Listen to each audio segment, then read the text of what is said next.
Tonight we're in the showgrounds in Sligo for the second Setanta Sports Cup semi-final as Sligo Rovers play host to St Patrick's Athletic. It's the 2012 League of Ireland champion Sligo Rovers, perennial Setanta Sports Cup semi-finalists, taking on the 2013 champion St Pat's, who themselves will be looking to reach the final for only the second time. Well, Ian Barraclough's side have been in the semi-finals 5 years running now. Will this be the year they progress to their first final? They've made a poor start to the league season, so Sligo looking to gain from home advantage tonight. An unexpected draw at the weekend for Pats. This could provide the perfect platform for Liam Buckley's side to get back to winning ways. Yes, it's the second Setanta Sports Cup semi-final as Sligo take on St Pat's, and kick-off is at 8 o'clock. Now, for those who missed it, what a fantastic day's weather we've had here in Sligo. Sunshine all day, conditions absolutely perfect for this second Setanta Sports Cup semi-final first leg. Now, Sligo and St Pat's have met already this season. 1-0 victory for Pat's at home in the President's Cup. Keith Fahey scoring the only goal in that game. He doesn't feature tonight, slight injury, but he should be back very shortly from that in the next couple of weeks. Sligo make 5 changes from the side that lost 1-0 here to Dundalk on Saturday. Meanwhile, Pats make 6 changes to the side that drew 1-1 against Limerick at Richmond Park. That means a change of goalkeeper for both Richard Brush and Rennie Gilmartin will be between the posts, while in midfield for Pats we have the combination of Chambers, Lynch and Brennan. Well, that defeat for Sligo means they didn't make it to the back page of the Sligo champion today. That instead going to Zach Irwin for his Athletics title over the weekend. But Ian Barraclough will be hoping that they do get back there for the next edition. Let's hear from him. So Ian, defeat at Dundalk of the weekend. 1 win out of 3 in the league, but there's a good opportunity to get things back on track. Yeah, in the last round against Crusaders we had 2 good performances, and we intend to try and get to the final. It's going to be tough, we know that, but 2 good teams who will play the right way, and I don't think there'll be too much between us. 9 goals in the last round, great performance, but were you hoping for a better test just to maybe gear things up for the season a bit more? No, not at all. I think the games came at the right time for us, and you know, we started in the league with a win in the first game, and obviously the other 2 very different games and performances, but we're on the right track. We know where we need to be beating St Pat's, and the lads are raring to go. Obviously, like you were last season, they're now the team to beat, being champions.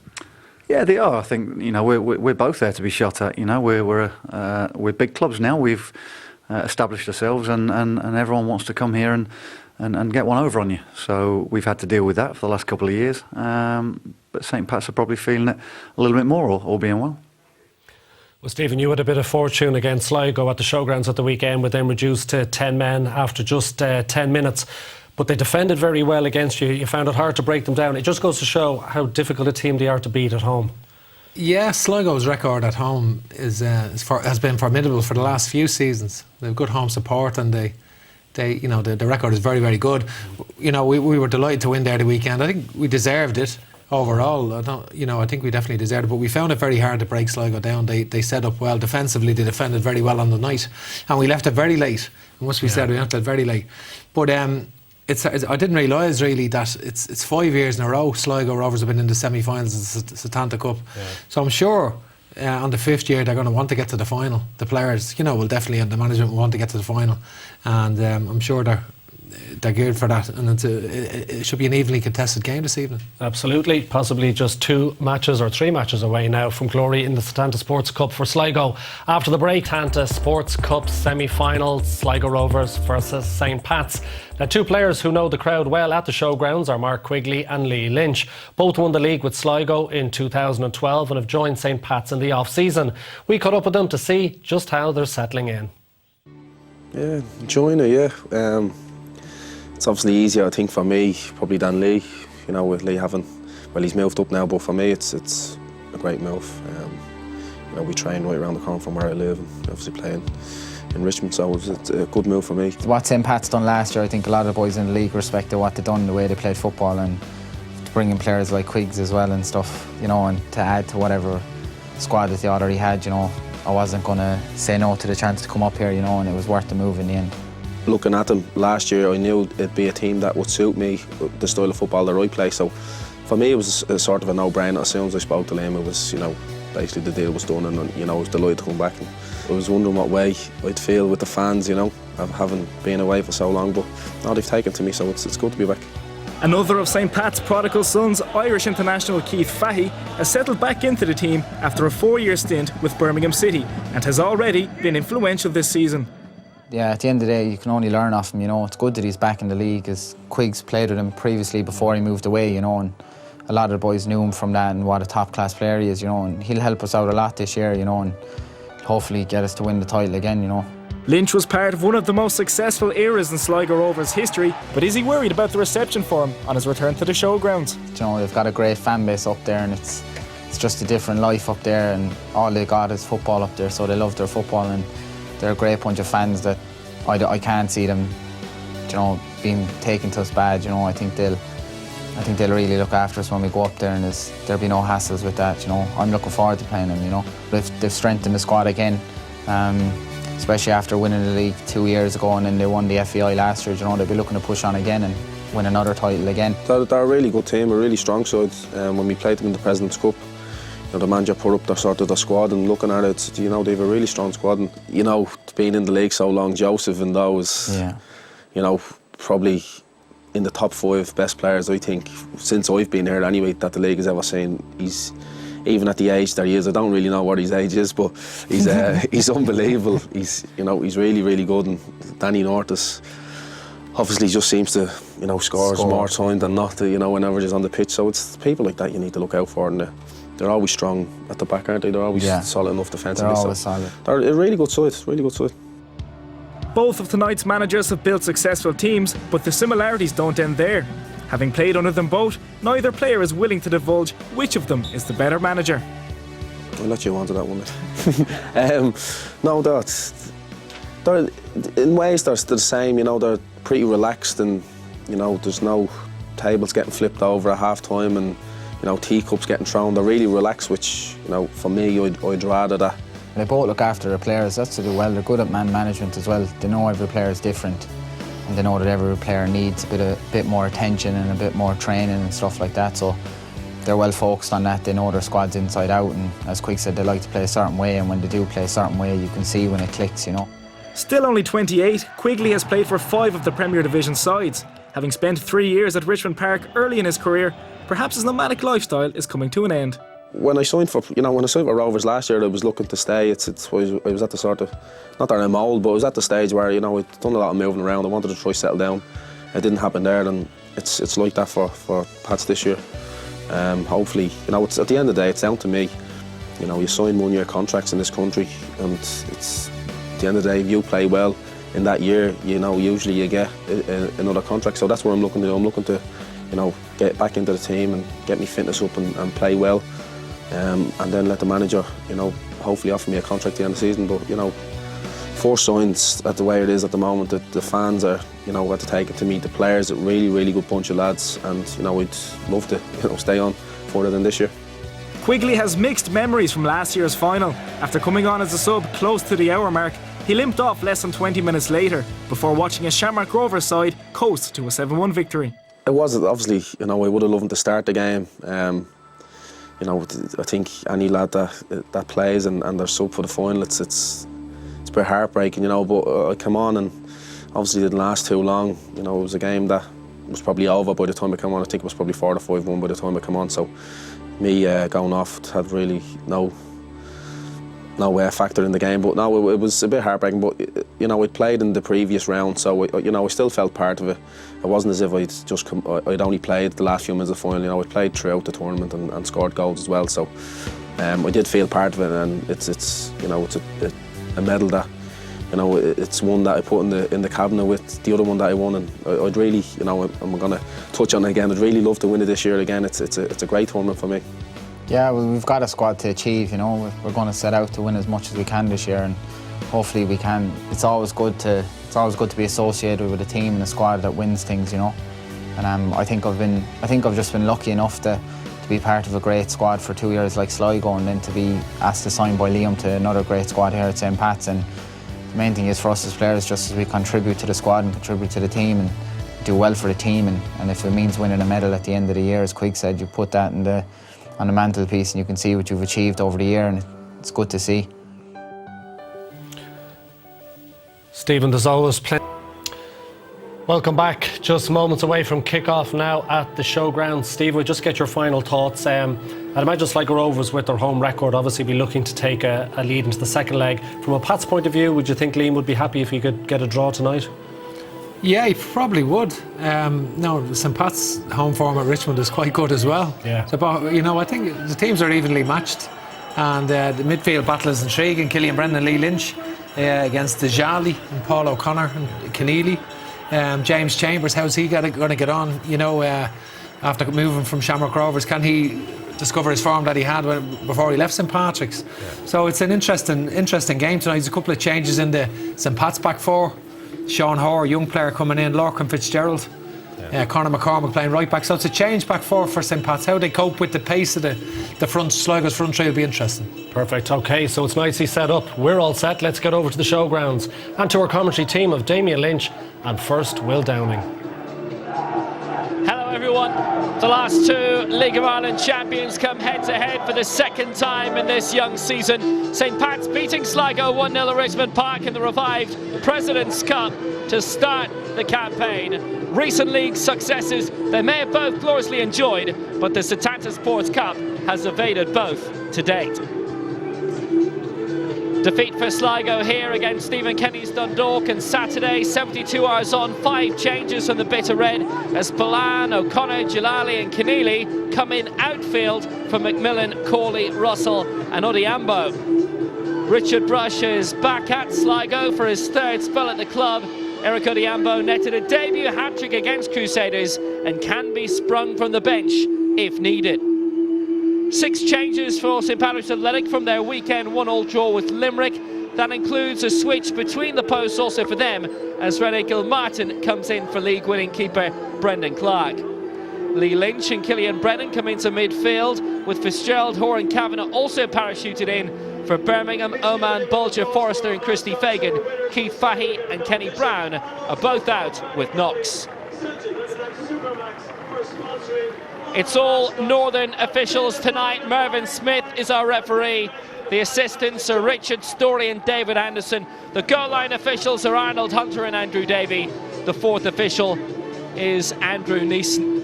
And our mascot earlier was Kira Baskel. Well, some great captures, as we were saying, for St. Patrick's Athletic, Damien Lynch. But for Sligo as well, very useful. The captain tonight, by the way, is Alan Keane. Yeah, it's an interesting night ahead. I suppose both of them going into the game off disappointing results of the weekend, they'll want to be putting that right as quickly as possible. But it's very hard to call. I know I watched the President Cups early in the year. There wasn't much between them. I know Pats won the game with a stunning strike from Fahey, but again, it was probably a draw would have been a fair result there. So we're at a stage of the season where, as I said last night with two sides, nobody really knows where they are yet. Are they fit enough? Do they have the strong enough squad yet? And they're still trying to figure things out. Is the feeling in the camp okay? But looking at the conditions tonight, there's no excuse for an absolutely perfect game this evening. I think the pitch looks absolutely perfect. There's no real wind out there. And it's a difficult one to call, Will. I suppose when you look at the squads that are out there, the last time we covered St. Pat's, there's been 8 changes since the last Setanta Cup game we covered.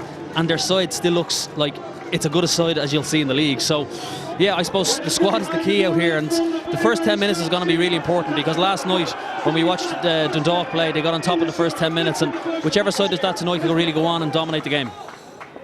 2 excellent footballing teams, so let's hope for an occasion to match the quality on the pitch. That includes the man with the ball at his feet, the now all-time record Setanta Sports Cup goal scorer, Mark Quigley, with 12 goals. The brace on the second leg against Ballinamallard. The typical footballer always wanting more. He says he reckons he's got 13, but there was one which didn't go down against his name. He's had a fantastic career, medals all over the place. But neither Sligo Rovers nor St. Patrick's Athletic have won this trophy before. It's a good early move this for Sligo. It was laid off for Jalali. And Jalali's had the pop. 20 seconds played, and an excellent save needed from Rene Gilmartin in the Pats goal. Great start here from Sligo. Jalali just gets on and plays a little 1-2. It's a great spin. Maguire just lays it off to him here and he strikes first time. Gilmartin just touches around the post. It might be hitting the post and going wide, but it's a great start. Lots of intent from Sligo there when you look at that. Well, they played a short one this time, and it's played in well by Keneally. Header away by Foran. Got there ahead of Henderson. Back by Jalali. This is O'Connor. Paul O'Connor, the recent signing from Drogheda. 3 cup finals last season and beaten in all of them, including in this competition.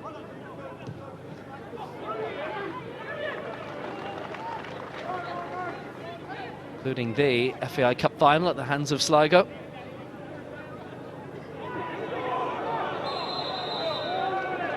Foul throw. There's a collector's item. You don't often see them these days, Will, do you? I suppose we're looking at the setup here. Look, very interesting start from both sides in terms of the formations they're taking. I think it's still a little bit to play out, but it looks like Pats will have 3 in the middle of the park, and it'll be interesting to see how Sligo try and counteract that.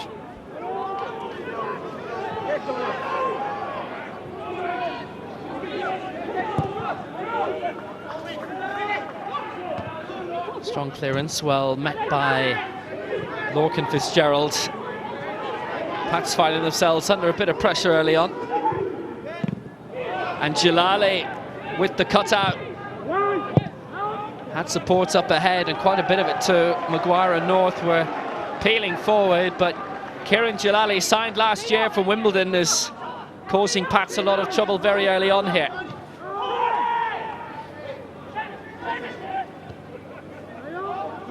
Keneally wide, Gaynor on the overlap. Green would have done very well, very, very well to keep that in. Netted away, Crusaders. Aggregate victory of 9-1 against the side that won this trophy 2 seasons ago.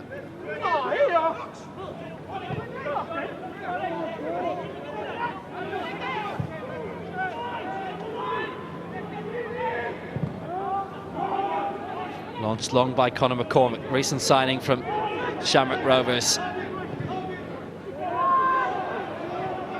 Constant change throughout the league, and Pats as a result making 7 big name signings under Liam Buckley at the start of the season.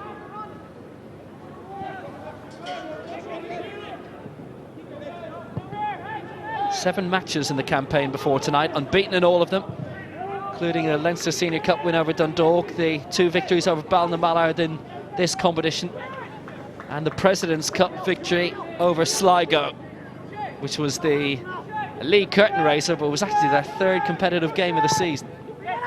Crammed a lot in these short few weeks.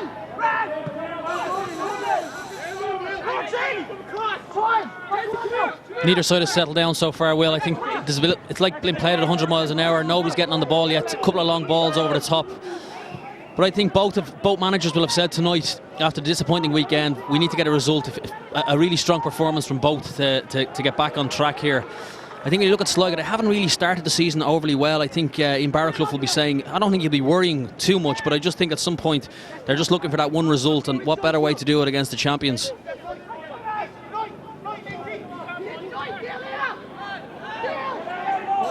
Paul O'Connor was running into trouble. Here's Quigley. Lots of support around him, including on the overlap Conan Byrne. Quigley held it up. Spread it forward for Killian Brennan. And that's a very astute ball. Kavanagh with the little flick back, expecting Quigley to arrive behind him. It's the first cohesive move and an attacking sense from St. Patrick's Athletic in the game. And they're giving the free kick away for the shove on Danny North. Dangerous as always. Scored twice in the 5-0 home win over Crusaders in the last game in this competition. He's an absolute handful up top for defenders. He's always busy. He just gets a clip there and goes down quite easy. I suppose we said it last night at times, there's no point in giving away them free kicks, you know. Leave him on the ball. He's actually not doing anything. He's very isolated, not gonna hurt you, so just stand up and let him run it out of play. Kavanagh back helping. Jalali burrowing at him. Jalali's one ahead of Kavanagh this time.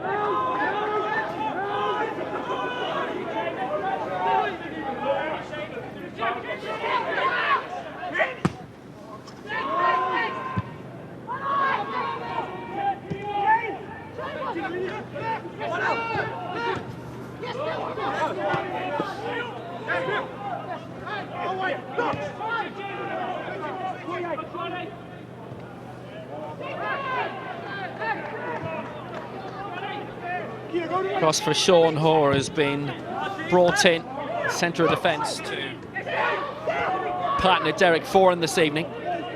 Quigley just lost out.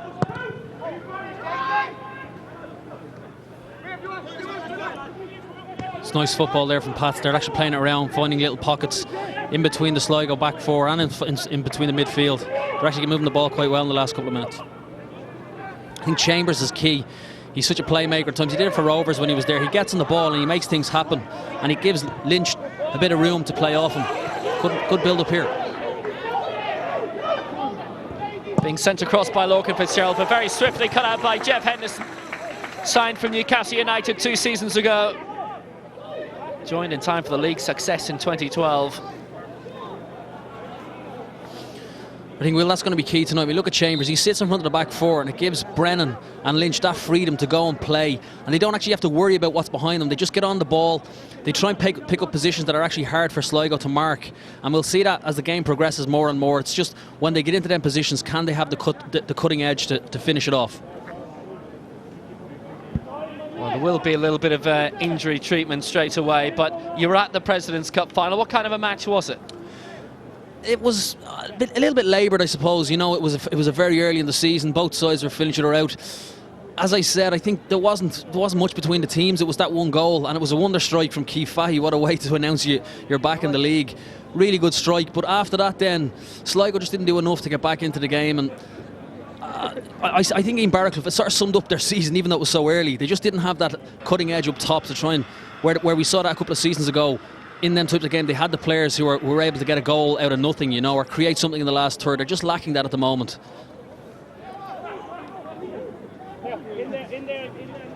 Full complement is back.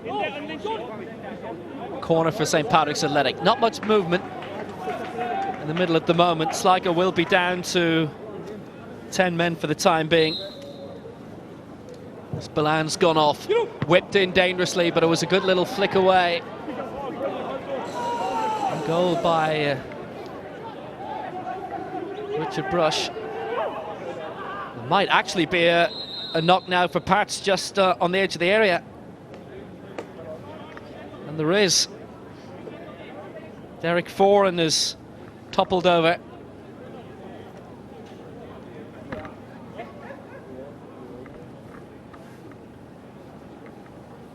Great, well-attended venue, and as we intimated earlier, there was no difficulty regards conditions going into this.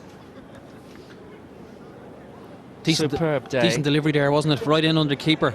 The in-swinger, we saw a lot of them last night in the game, and we'll see them again tonight. So important how set pieces are. I know it was penalties last night that end up settling the tie, but I think corners like that, if you can swing them in, put the keeper under pressure as early as possible, that's the key to really dominating the game, you know.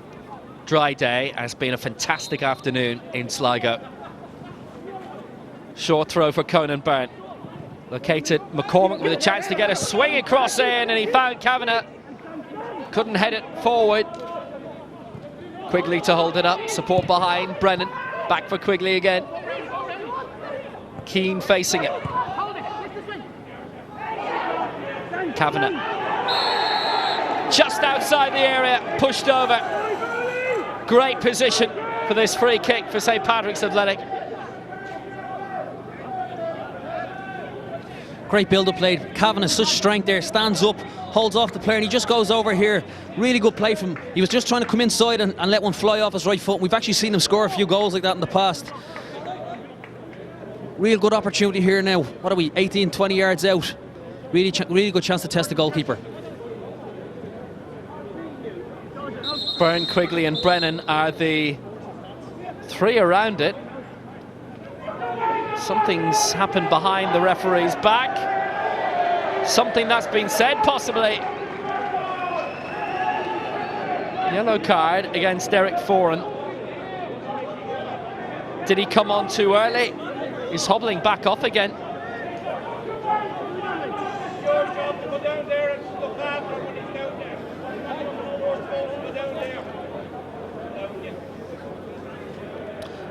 If that was the case, well, what a needless yellow card. I suppose that's the rules, you know them.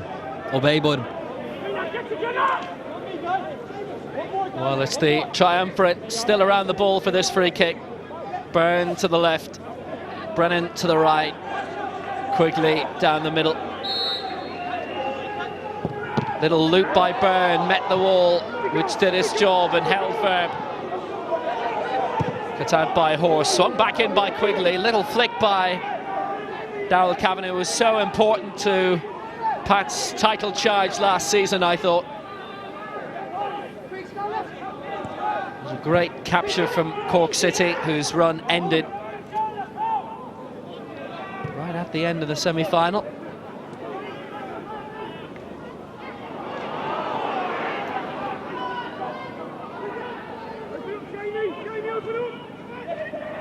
Late free kick scored by Shamrock Rovers. Here's Brennan. Quigley wanted it. Out wide is Fitzgerald, arriving now. It's a decent cross, needed a bit more.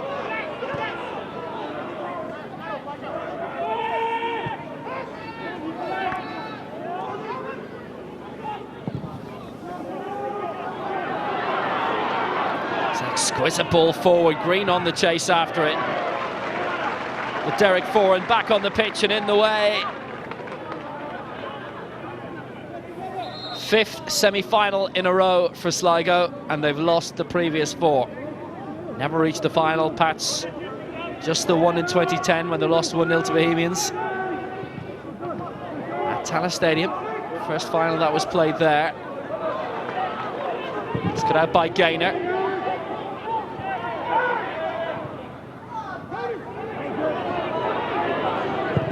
Lee Lynch.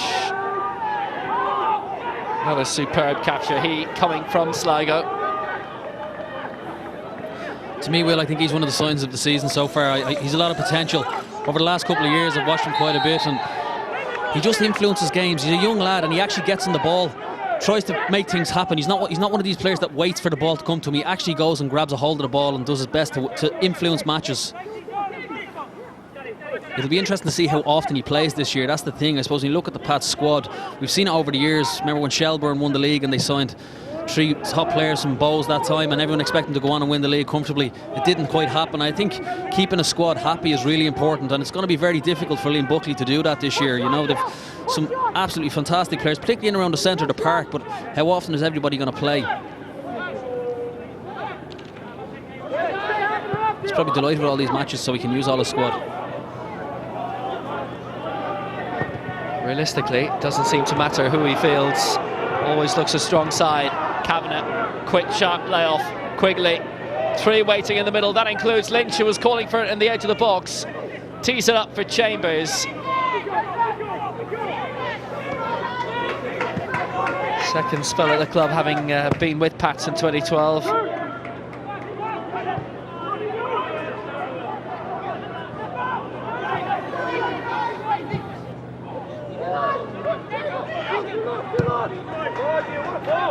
Chambers hit strong, too hard for Lorcan Fitzgerald, who was offside anyway. Flag on the far side from Richard Story.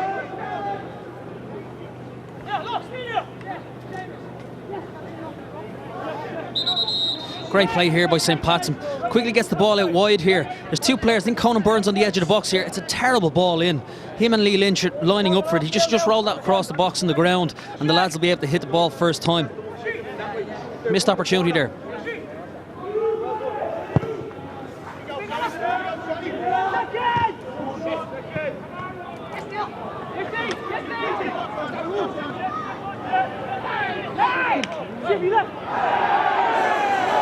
No free kick, well claimed by James Chambers. A little flick away by McCormick. It's been wrested wide open. Green with the tee up. This is North. McCormick's head away. Didn't get much distance. Gaynor with a chance to pull it inside. Scuffed clearance, that certainly won't go down as a back pass from Derek Foran, even though it did end up in the hands of goalkeeper Rennie Gilmartin. Good chances both ends here. Gaynor does well here. He just drops his shoulder, puts a decent ball in here. Derek Foran just swipes at it, goes back into the keeper's hands. He's quite lucky there, it didn't go somewhere else to a Sligo player who could have finished it off. Keeper does well to come out and make up for the error. Well, twice over it was an opportunity that was handed to Sligo Rovers, which they couldn't quite put away.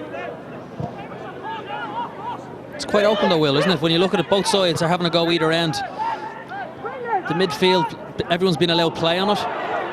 Being taken away by Green again. Has support wide here from Gaynor. It's a thumping shot from North to put Sligo 1-0 in front. An absolute beauty. 16 minutes played, and that's the danger of the man. His third goal in 2 games in this competition. What a strike. Absolutely great play here by Green. He just takes it off Brennan there, cuts inside. Danny North just drops his shoulder here, but nobody's closing him down. You can't give him that space 25 yards out. You'd have to question the goalkeeper. Does he jump over it? Maybe so, but full credit to North. Great strike. 1-0 up and well deserved at times. We look at the first couple of minutes here, they've really got on top of the game. Both sides are playing it around. But we said before the game, Danny North is key to them. Anywhere in around 25 yards, if you give him the space, he'll have a strike, and he's got a great strike on him. Full credit to him hitting the target there. Great finish by Danny North, his 4th goal all time in the competition. Hasn't scored yet in the league. It's their 10th goal in 2 and a bit games in the Setanta Sports Cup this season. But I think Liam Buckley will be really disappointed there. Nobody came out to close him down. He literally had all the time in the world after he cuts in. Derek Foran should be coming out there and stopping him having that shot, or certainly not giving him a clear shot on goal. Well, prior to tonight, 6 games, 3 wins, 3 losses for Sligo. Perfect start for the showgrounds tonight. Attacking the railway end. Jalali sending it through once more. It's good control by Sean Maguire inside the area. Sliding challenge from Gaynor. Play allowed to continue. It'll be a free kick. O'Connor is left limping away, but Liam Buckley's side finding themselves behind very early here. What a start for Ian Barclough's. Cup winners from last season.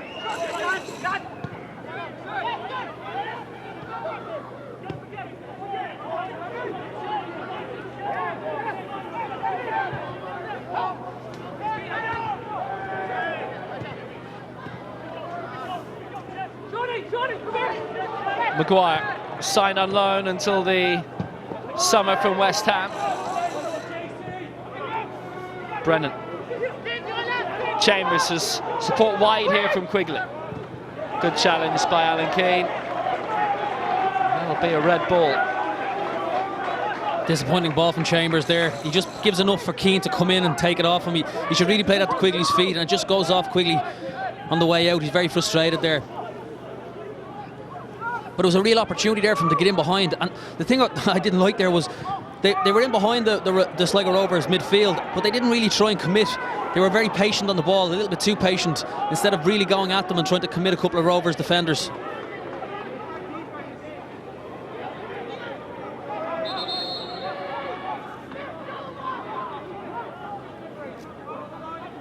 At least Benny made it.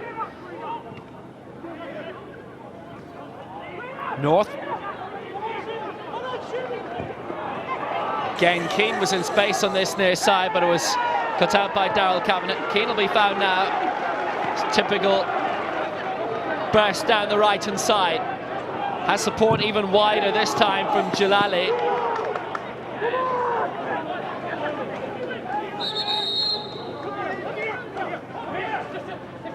Out for the St. Patrick's Athletic throw. Good defending here from Fitzgerald. He just comes across again. It's a poor pass there. Should be played to Jalali's feet so he can get on the ball and commit the defender. Just gives the defender enough room to come in and try and win the ball. And really good defending in the end.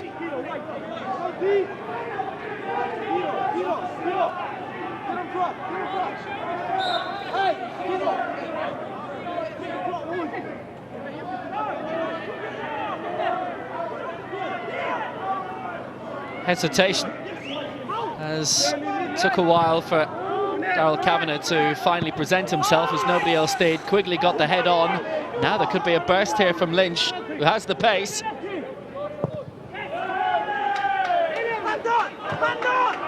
Will be a Pat's throw.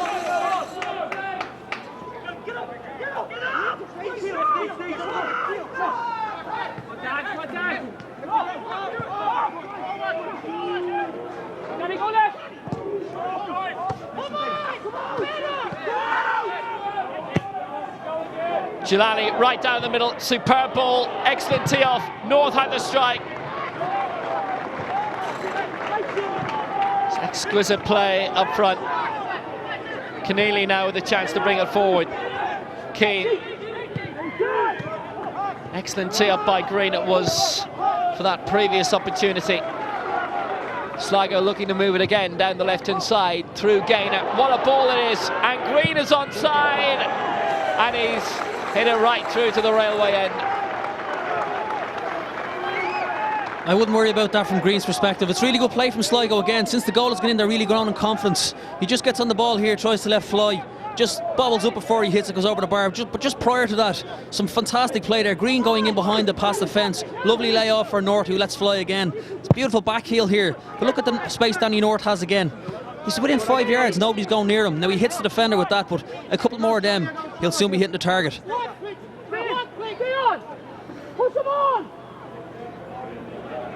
But since the goal has gone in, Will, they've really grown in confidence, Sligo. You know, they're starting to really get on the ball, playing some probing passes, and there's some really good runs up top as well.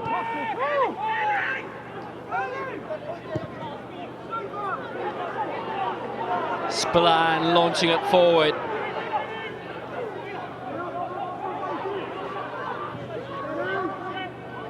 Gainer's tee up.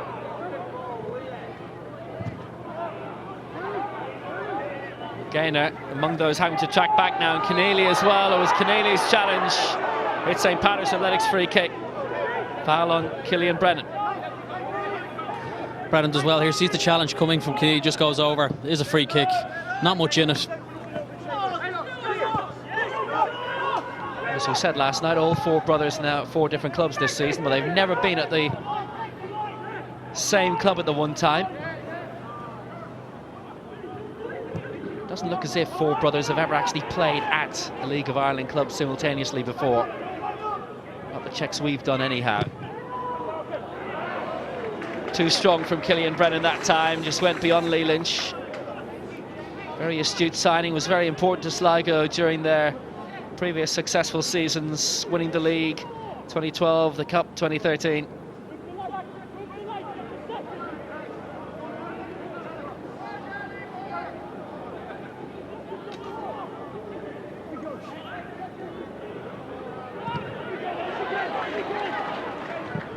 North to come back deep. Maguire on the chase. A long back by Fitzgerald, and Gilmartin having to truck over. There is going to be a change very early on, as you'll see on the far side. For St. Patrick's Athletic, and Ken O'Man is being readied and warmed up, and he'll be on shortly.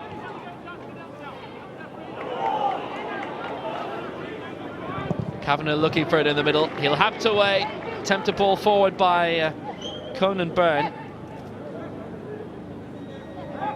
Well, Derek Foran picked up a knock earlier on, and he simply has not recovered.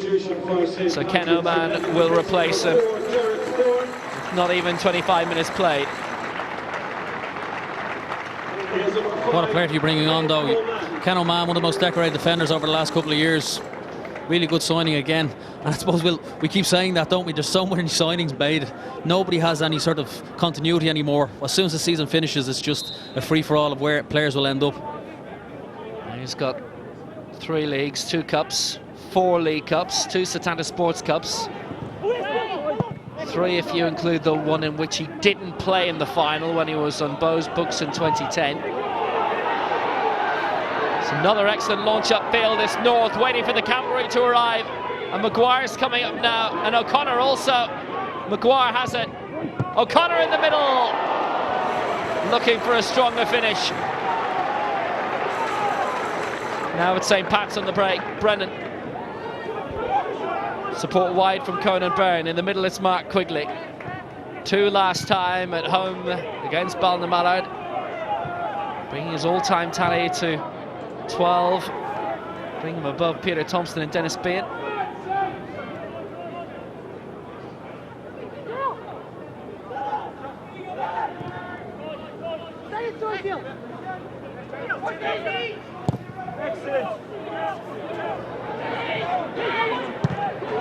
Jalali thumping cross, too much so.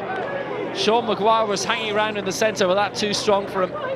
It's all Sligo at the moment in terms of opportunities created.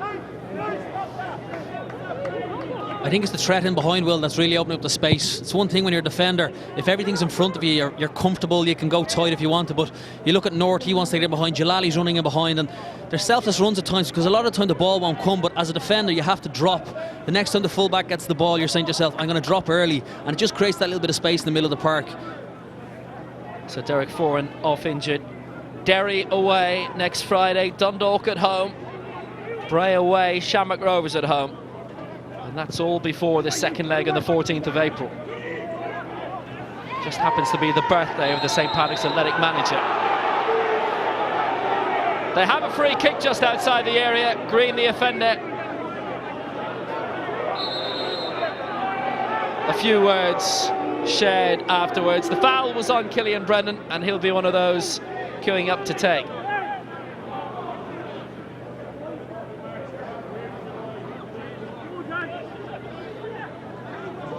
I don't think there was much in it. Green shouldn't really go for it.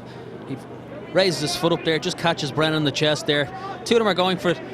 There's not much in it really, is there? I think Killian's played for that free kick there.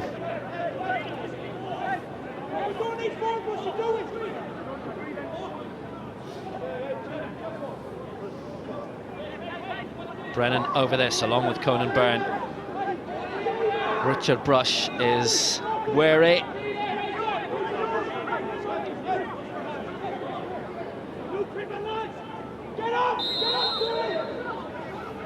It is Killian Brennan, and it's too high.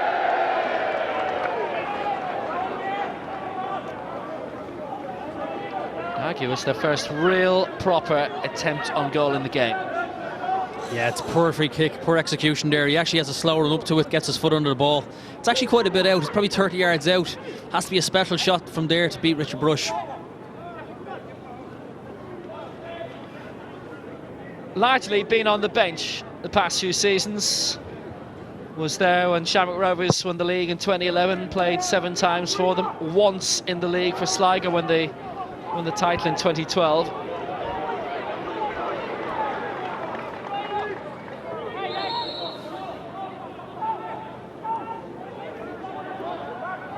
Benny the Bull is just repositioning himself,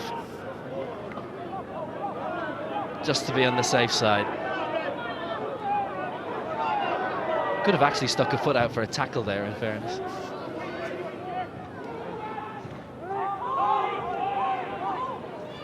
It's not unknown. Kavanagh, chest down to give it away. Jalali, fine challenge to win it back off Kavanagh. Found again by Fitzgerald. Killian Brennan to send it forward, but couldn't find Fitzgerald in the overlap this time. It's still run through to Lee Lynch. Brush was scrambling across his goal in the end. It took a deflection along the way. The strike by Conan Byrne for the corner.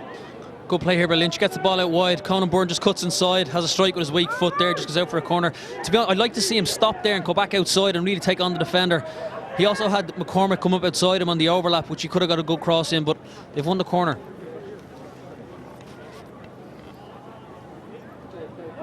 Short one this time. Played for Chambers. McCormick taking it up, and McCormick held his ground very well despite the presence of Sean Maguire, and then found the wrong piece of ground.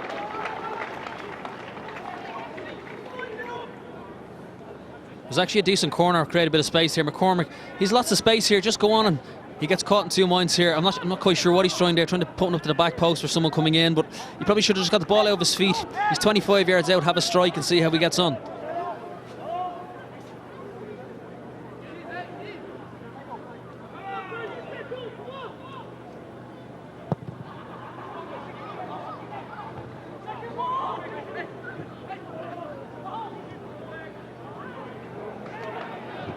Pats have won their 2 previous encounters with Sligo in this competition. Semi-finals back in 2010 when they reached the final only to lose to Bows. Started off this run of 5 semi-finals in a row for Sligo Rovers. Quigley, excellent ball, but Kavanagh was just out of step. But they're beginning to link the passes together now up front, St Patrick's Athletic. Really clever play from Quigley there. He just tries one around the corner outside of the foot, and it's just inches away from Kavanagh. He picks it up here. It's good closing down, gets on the ball here. He just looks up, he knows what he's trying to do. It's outside of the foot. Kavanagh's inches away from it. Really good play. Superb through ball.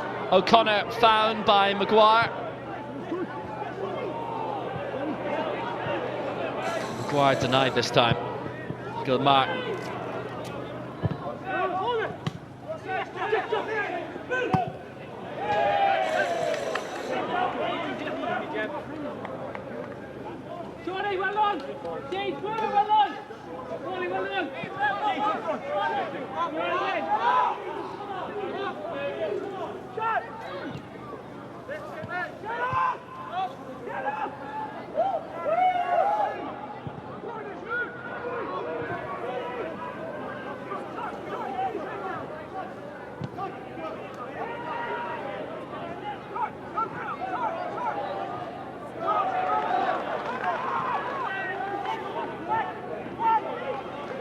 Sligo going into this off the back of 2 1-0 defeats away at Bray and then at home here against Dundalk on Saturday. Gainer sent off in that tie. Currently lying in 8th place in the league. 1 win, 2 losses. Pats 5th with 1 win and 2 draws, but unbeaten so far.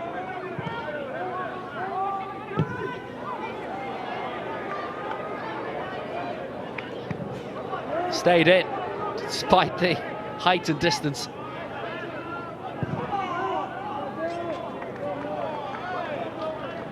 Well, if you've just joined us, 1-0 to Sligo Rovers over St Patrick's Athletic. Danny North scoring after 16 minutes. It was a fine finish. The set up by Aaron Green down the left-hand side, and North, when he took it up, was only going one place. Brilliant strike. Sligo lead 1-0. So Martin in goal for St Patrick's Athletic. May feel he should have done more with it though.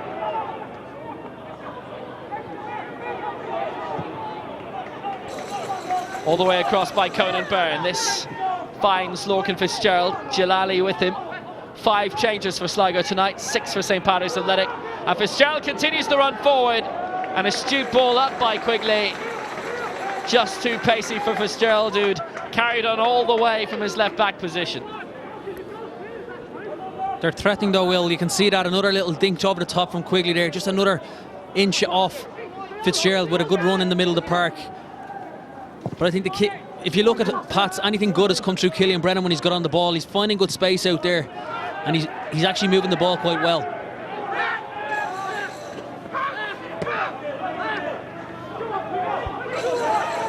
Quigley holding it up, support wide from Daryl Kavanagh again.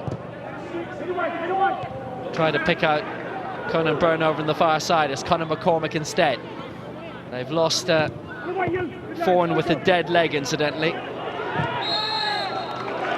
Free kick Sligo. Challenge was just a bit too meaty for the liking of referee Mervyn Smith. Maguire does very well here. To be honest, there's actually not much in that, is there really, when you look at it? Both of them go for the ball, but Maguire does well. He holds it up, and he's actually dropping quite deep at times to help out his midfield. Because there's 3 in the middle of the park for St Pat's, Maguire just drops off a yard, just giving that extra player to anything that drops out, he's getting on it.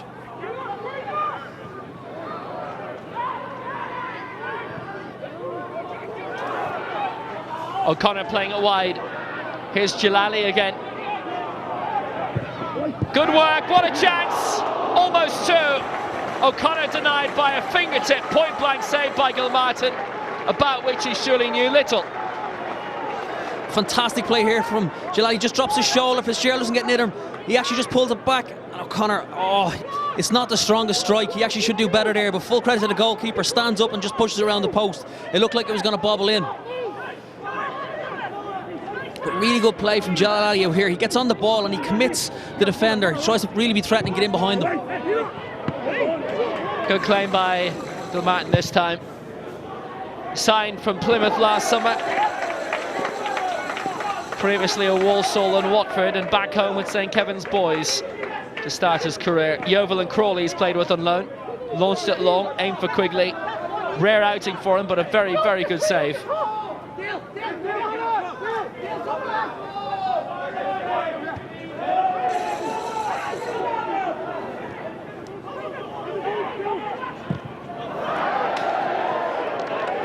And this time, no finish.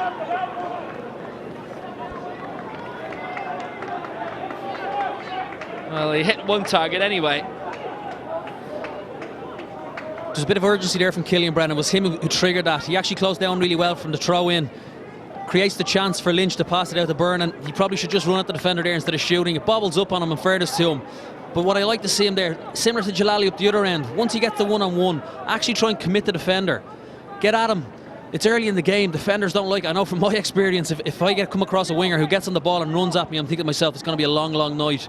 So Byrne, when he gets on the ball, I'd like to see him get at the defender a little bit more.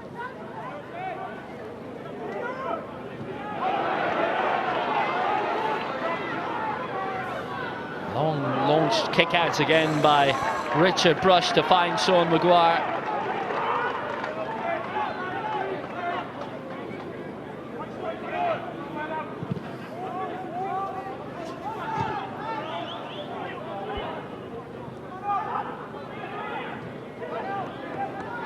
It's contained well by Green, but given away. Brennan.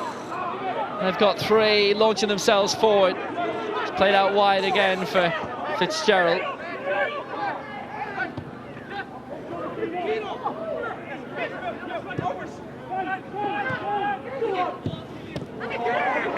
Jalali with the cutout, the former Don, launching up for North, won't get there.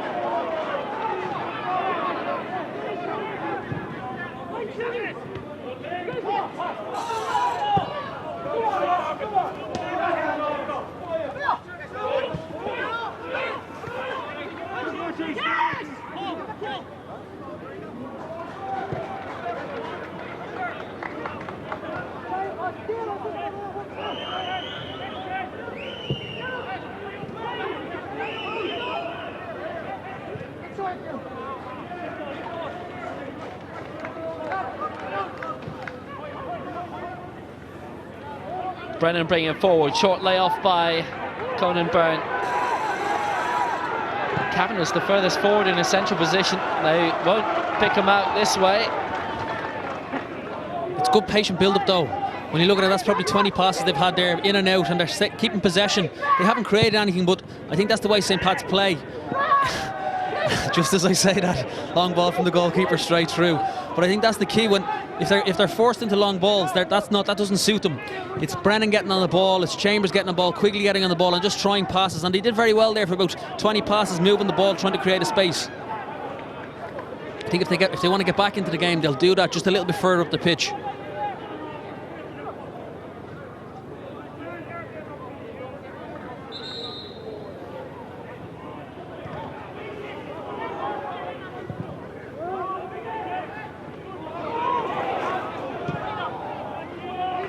There are openings in the Sligo back four, potentially. Gal Kavanagh keeps getting in position but isn't being picked out. Certainly was a good result for Liam Buckley. The weekend against Limerick was hoping for better. Christy Fagan with the only goal, who's on the bench tonight. 5 outfield changes from that 1-1 draw in Inchicore. Jalali. Excellent ball, and the control of O'Connor just let him down. There's more goals in this game, I think we can all see that. Definitely more goals in it. Jalali getting on the ball again. He's a really good player in terms of picking up positions. He picks up unconventional positions for a winger that the defender doesn't really want to go into that space. And he's a strong lad on the ball. He gets on it, uses his body very well. and he can also pick out a pass. O'Connor should have done better there with his first touch, and if he had, he would have been really in on goal.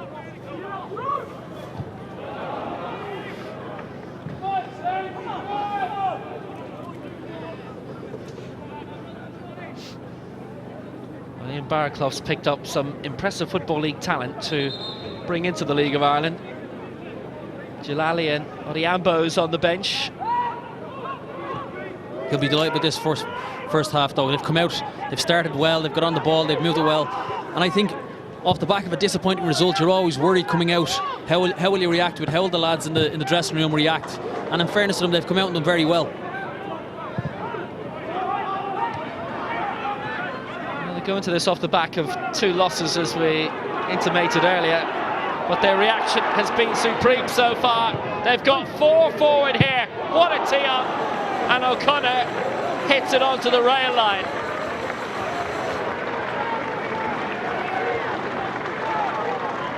Some pace by Green here. He just knocks it out. Leaves McCormick. Oman comes across, takes another touch. Great pace here. And lifts his head up. Just finds someone on the edge of the box. O'Connor coming in. It's a difficult volley for him. And in fairness to the pass defender, I think it's Fitzgerald comes across and just puts him off. Good defending in the end. He doesn't give him the clean chance to take it down. But again, Aaron Green out on the left-hand side there. Gets on the ball. Commits goes at the defender, commits 2 defenders, and then puts a really good ball into the box. I think that's what Pats are lacking. They're wide men to actually commit defenders and get at them as much as they can. Really. Normally they attack very well down the right due to the presence of Alan Keane, but tonight it's largely happening on the left for Sligo Rovers. Brennan cuts out the clearance by Keane. Sends it forward well to Lee Lynch. Excellent cross. Little flick back by Keane, but he'll still find Darrell Kavanagh, who'll pull it across.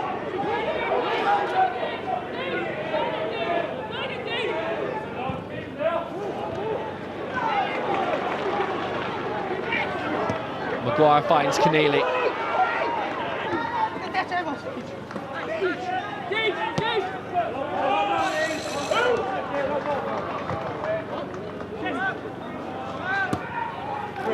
Keneally couldn't pick out North.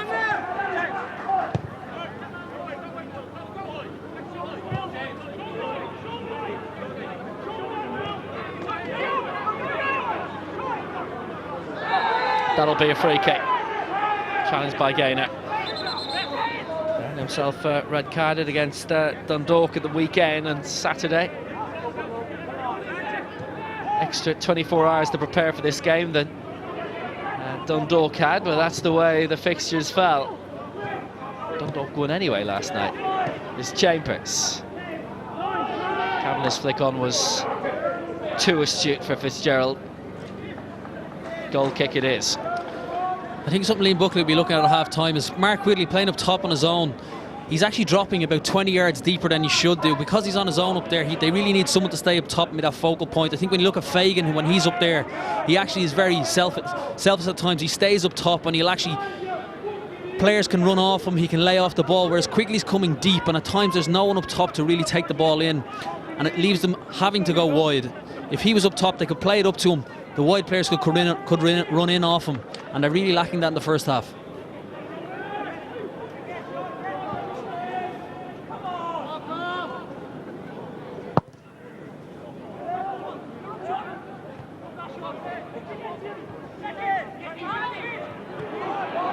It'll bounce for Jalali, despite the attempted clearance of Fitzgerald, who got in there first.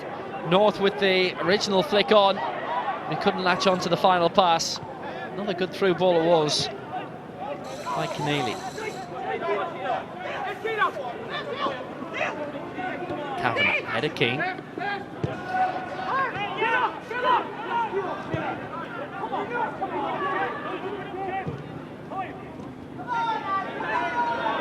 Well, they both enjoyed very high scoring quarter-finals, 6 across both legs for Pats against Ballinamallard, 1 north of the border. 2 added minutes we'll have, and a yellow card for James Chambers, Pat's second of the game. I don't think you can have any complaints there. It's a poor ball by Brennan. He tries to square the ball across the pitch, it's cut out. And Chambers, once you go to ground, you're always going to get booked for that if you don't make contact with the ball. Just see him sliding in here. There's actually, looking at it a second time, there's no contact there, but from the referee's angle, he's going to say yes, he's gone down, and it's a yellow card. Free kick was ultimately wasted in first half stoppage time. 9 they netted in the previous round against Crusaders. You see Maguire, he sees the challenge coming. He actually doesn't catch him there. He goes down too easy. From a referee's perspective, as I said, it's very hard for them. You can't really decide there when you're looking at the angle referee has. He thinks there's contact being made.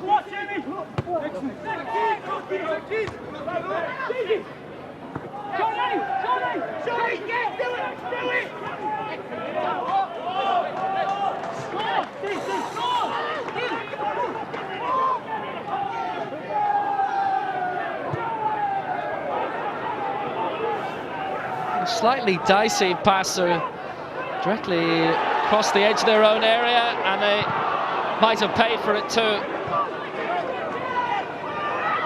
Clearance by Ken O'Man. Here's Kavanagh rounding off the first half, deep in stoppage time.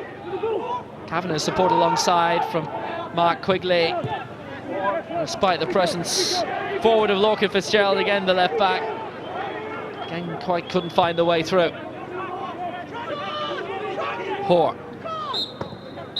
1-0 Sligo Rovers at half-time. And what a cracking finish by Danny North. Slid it under Rene Gilmartin. Real powerful drive. That's his 3rd goal in 2 games in the competition. A couple of very strong opportunities falling for Paul O'Connor as well. Sligo could be going in a bit further in front. They'll take the 1 goal for now. Half-time at the showgrounds. Sligo Rovers 1. St Patrick's Athletic 0. Welcome back. Second half just moments away at the showgrounds with the home side. Sligo Rovers leading St Pat's as the team's coming back out by a goal to 0. Stephen, just a quick comment on the second half.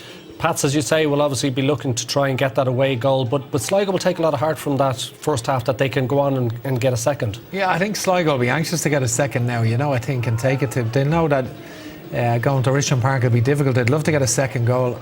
On the other hand, St Pat will be a bit disappointed probably with the first half and think if they get an away goal, they're in the driving seat, going back to Inchicore. So it's all to play for now.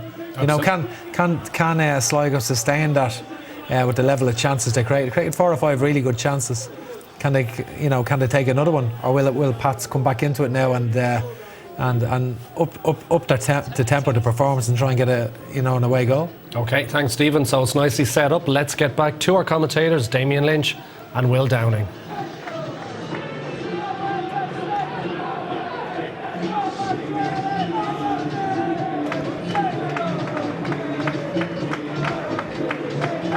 So Danny North with the goal, 16 minutes in to put Sligo Rovers a goal to the good in this Setanta Sports Cup semi-final first leg.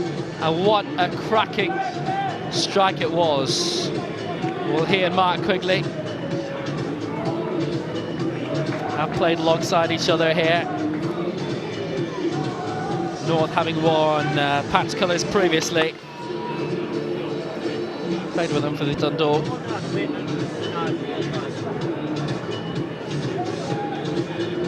Sligo have certainly delivered up front so far this evening. Can they do so again in this second half? We're all ready, pretty much.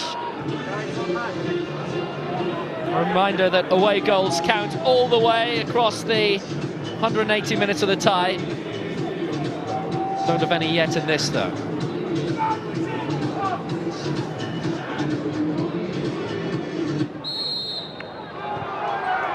Sligo Rovers back underway, a goal to the good at the showgrounds. Danny North with his 4th all-time goal in this competition. His only goals this season have come in this Setanta Sports Cup, 3 in all.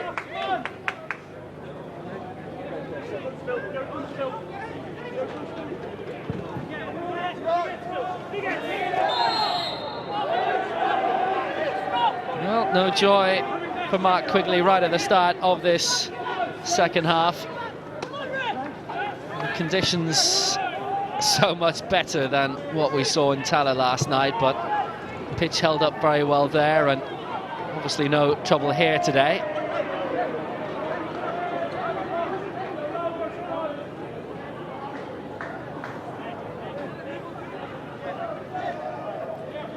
busy schedule for both. Sligo Rovers have got Shamrock Rovers away next weekend, and Derry away, Drogheda at home.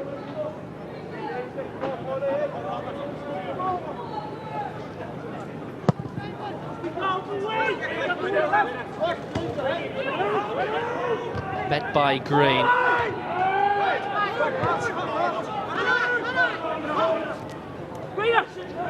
North. Keneally.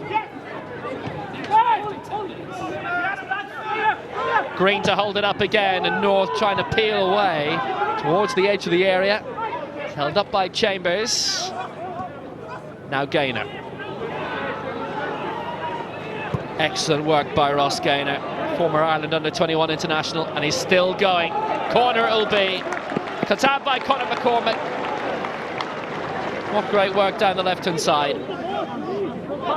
Great start there from Sligo in the second half. They've come out, they've done well, got on the ball. And Gaynor here does exceptionally well, just gets on it here, runs at a few players, drops his shoulder. Nice little layoff, receives it again, and he actually cuts inside here and does exceptionally well. Well done to win the corner. Swung in deep. Met by the head of Spillane and off the line, and now so agonisingly. Almost looked for a moment easier to score. But it was headed out. It was a great chance for Sean Maguire. Great opportunity here. He should really be finishing that. Keeper should really be dominating that.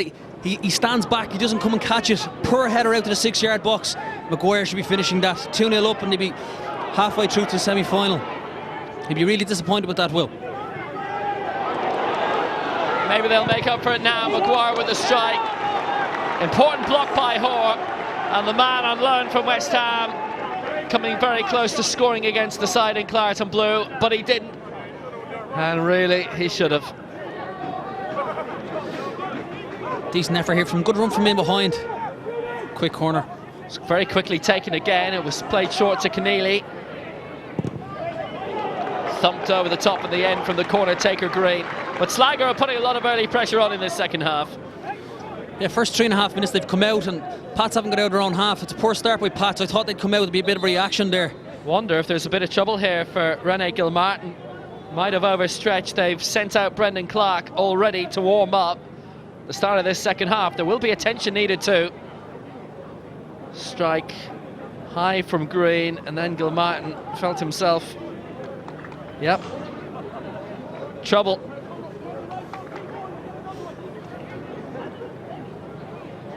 He probably felt that earlier on in the first corner. He didn't come and win it because it was in his area. He should have really come and taken the ball, would have relieved the whole situation. Instead, he stayed in the line. That's it. The signal's been made. He's going to have to go off, and they're going to have to bring Brendan Clark on early in the second half. But it is the regular first choice goalkeeper that they are going to replace Gilmartin with. Was expecting a quiet night, but it's not going to turn out that way. That's another injury. Derek Foran after 24 minutes, the knock after 10. Played on for another quarter hour, but had to go off, and now Rene Gilmartin the same. Well, they're at the Brandywell next weekend. That was the save, and I wonder if he landed against the post possibly, or was it the land overall? But it's Clark who'll replace him. Rene Gilmartin is off injured. Substitution for St. Patrick's Athletic, replacing number 16, Rene Gilmartin, is number 1, Brendan Clark.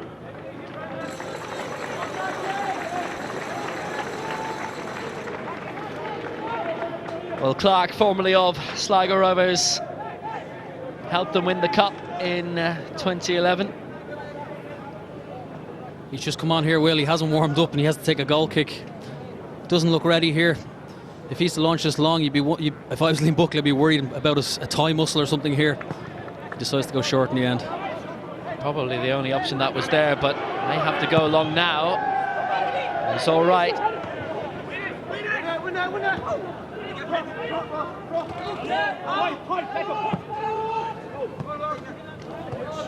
Well, Sligo will do their best to make sure he does get warmed up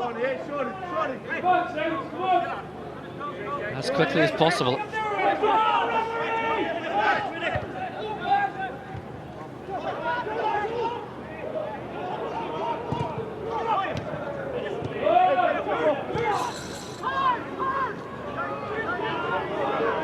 Brennan, lots of movement ahead. Daryl Kavanagh streaking in front of him. It's hit even longer. Aim for Lee Lynch. Quigley's control. Just too high. But what a chance for a leveller. It's a decent ball in behind from Brennan. Poor header from Spillane. It just drops to Quigley here and he lets fly. It looked like it might dip under the bar. The brush wasn't ready for it. Quigley be disappointed he didn't hit the target there.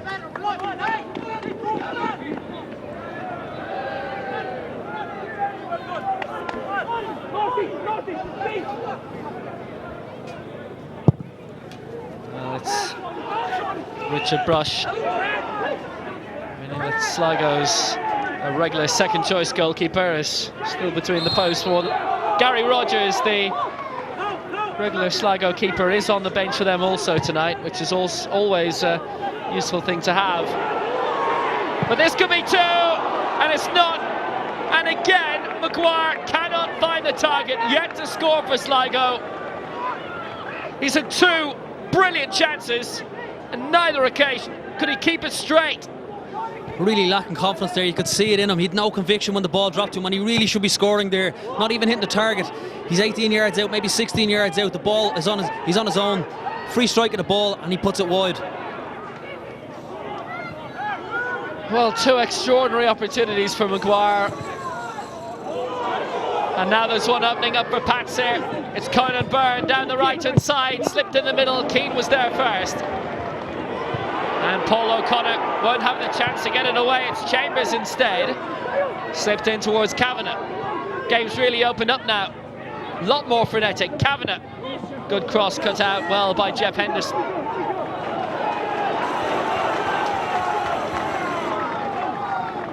Great ball. Where do you start? Great ball by Lynch here, just in behind. Conan Byrne gets on it, squares it. And there's no one coming into the box to finish that off. It's good defending in the end, just to clear the ball away. But how quickly a game can change. Maguire should put them two up, go down the other end, and Pats have a really good chance in the 6-yard box. I think there's probably an argument that Maguire should have put them three up. But there's two chances, which both went wide. Just come back on a loan spell from West Ham. Before that, Waterford United. It's last games for them against Dundalk in the promotion relegation playoff in 2012, where they were watched by Stephen Kenny.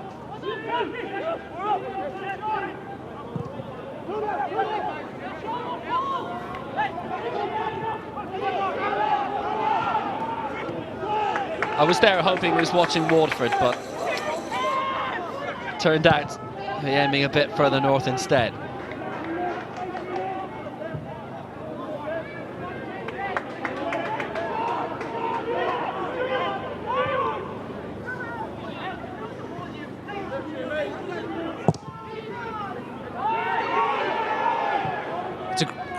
It's a great defensive shape there. Ian Barraclough will be delighted in the first part of the second half here.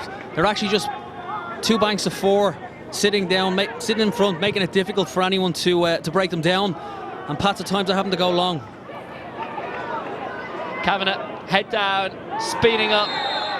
He's been dealt with very well by Sligo tonight. And there's many defences who couldn't really claim that towards the end of last season. Blended in superbly and was a major factor in Pats winning the league for the first time since 2002.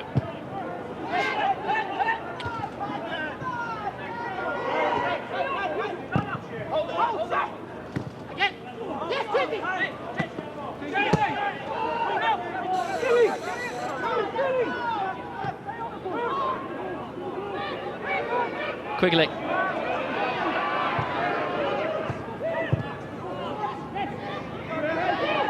Kavanagh, lovely chip, beautiful try. Just too high in the end from Daryl Kavanagh. Scored in the 5-0 win over Ballina-Mallard and the victory over Dundalk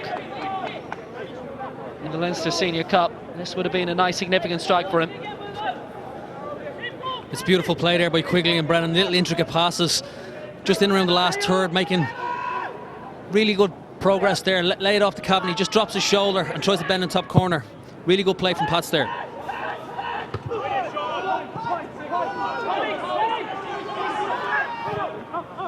Doesn't really have the look of a game that's going to finish 1-0. Both sides are too sharp, too bright up front for that.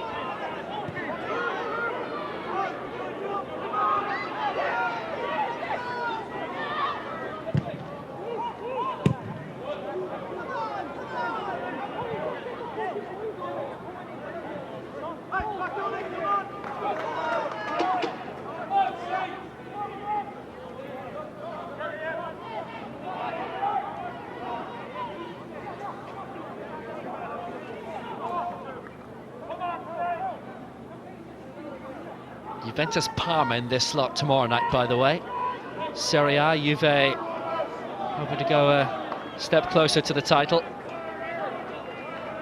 Domestically, Barraclough hoping to reclaim what they won in 2012. Gary Stevens behind him. You'll remember his long successful days at Tottenham and Brighton before that. I wonder what the other Gary Stevens is doing these days.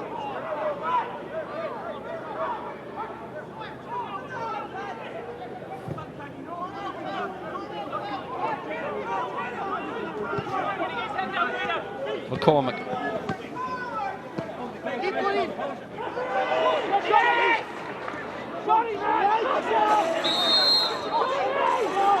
Pressure was put on Lee Lynch by Sean Maguire.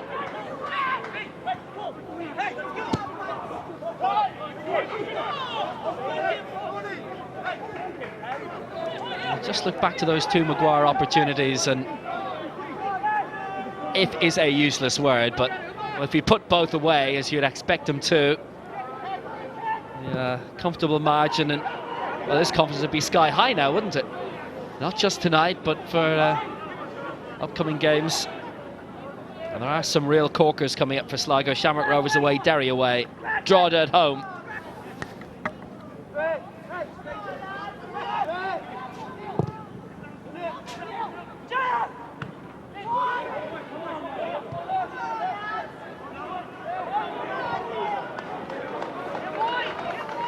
You do feel as well, Will, that Sligo need another one to go up the Pats in the second leg of this. I don't think one goal will be enough for them. Here's Maguire. Almost got the loft right. Drilled away by McCormick via Hoare.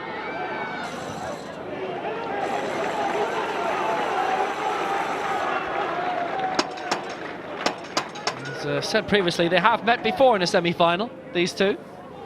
They did, and one of the rare times I actually scored a goal playing left back day for Pats. That was your only goal in the competition, was it? 35 yards out, Will. Just cut inside, let fly. You've exaggerated that by 30, haven't you? Exactly, yeah.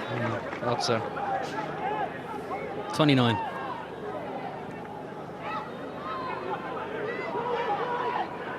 That was an excellent run that season in the competition for Pats.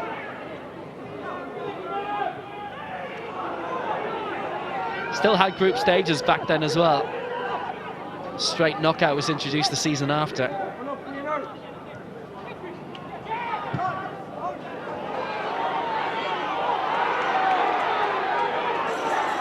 It's been a quiet second half for Jalali, but he's played north in here. It's a good cutout by Ken O'Man. He was in that Bow squad that won in 2010 and has been involved in 3 of the last 4 winning squads. Forward by Lynch.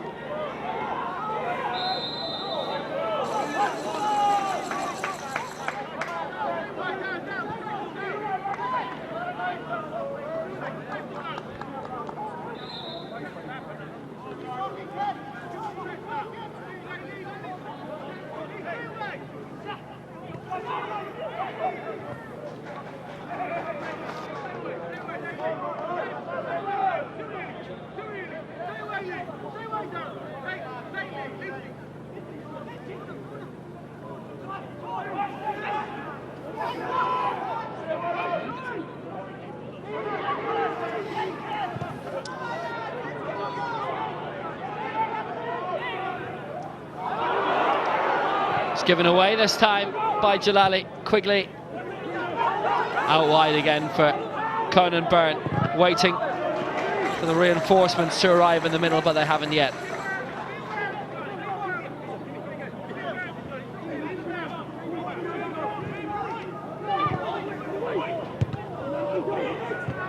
come out for Chambers. Killian Brennan to hold it up. Support on the near side from McCormick.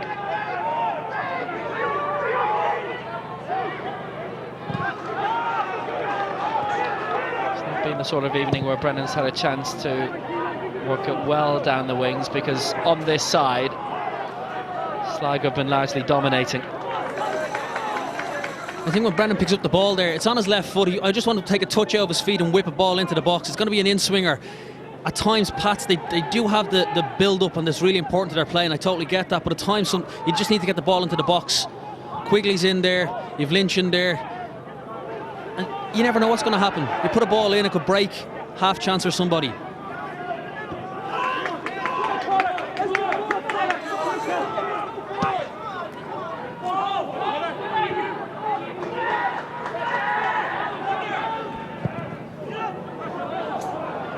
Brush spread it back out wide again for Caelan Spillane, who we've previously seen in Cork City colours. All changed down south too. But it was so we said last night, opening day of the season, 5,500 for the visit of St. Pat's, which was fantastic. And we hear the new Galway club, reconstituted Galway FC, are getting great crowds over at the old Terryland Park as well. That's a good cross, and Brush claims. It's the way you'd like to see it, Will, wouldn't you? The country teams, you know, you've Sligo here, it's a real football base, get good crowds here. Cork, Derry, you want to see more country teams dominating Irish football, move it away from the capital. Yeah, non-Dublin you mean, by country. I know where you're from. My parents are from Kerry, so you can look at it both ways.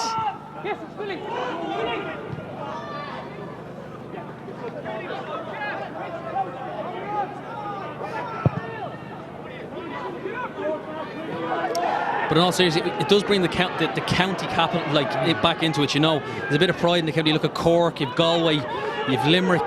That's the way you want to see the league. You want to see more of that, rather than pockets within counties. And here's Gaynor. It's a overhit cross in the end. This will be a loud run through. They draw a lot of support from around the northwest here, do Sligo Rovers, Galway likewise. And you go to Cork City and you see so many clubs from the region. I always see a lot of Youll United there. We'll go down to Turner's Cross, as we were last down there for the 5-3 against Shelburne towards the end of last season. It's pretty much just what you want.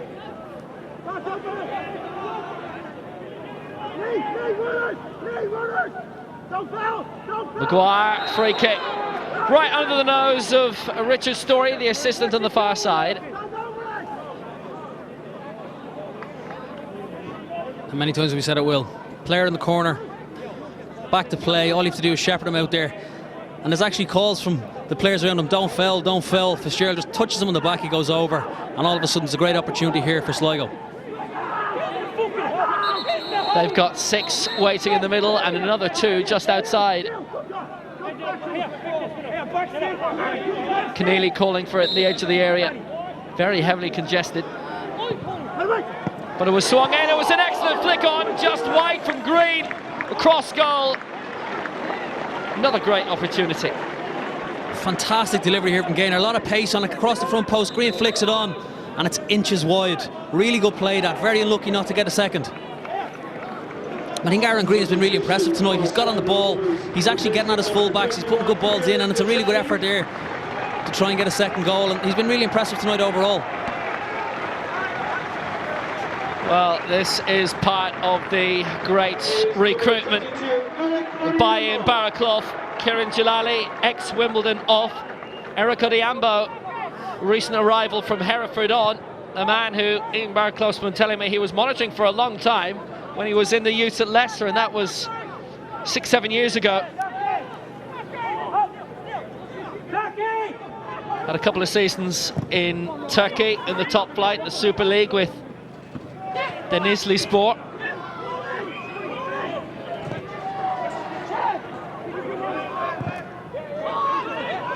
Maguire used to wear colours similar to Pat's away kit with Inverness Cali Thistle. Maguire is down. Ball will be allowed roll out.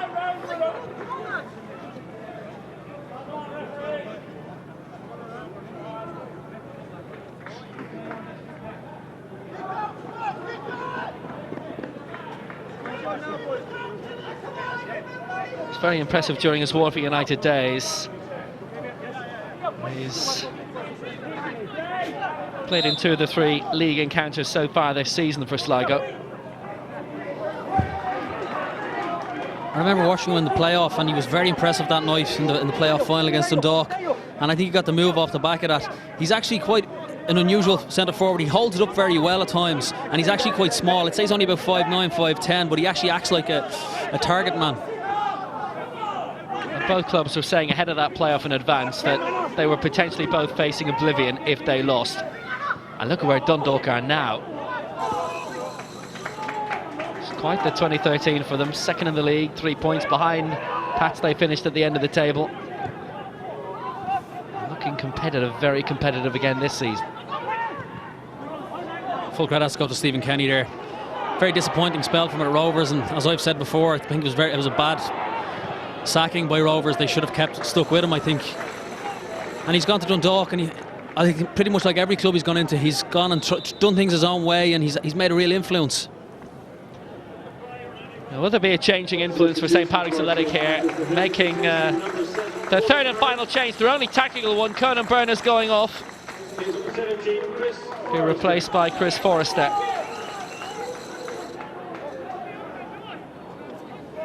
Ireland under-21 international who netted the only goal away in Ballinamallard. Difficult night, but they got the away win, the away goal. Stuck 5 past them then in Inchicore.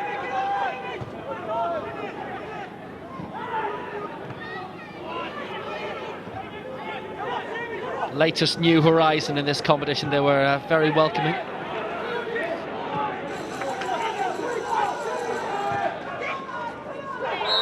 Gainer's foul.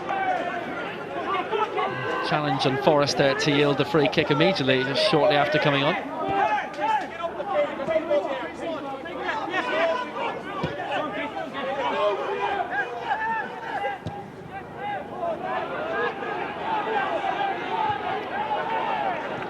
Forward by Sean Horn. It's another free kick. It's got slightly scrappy.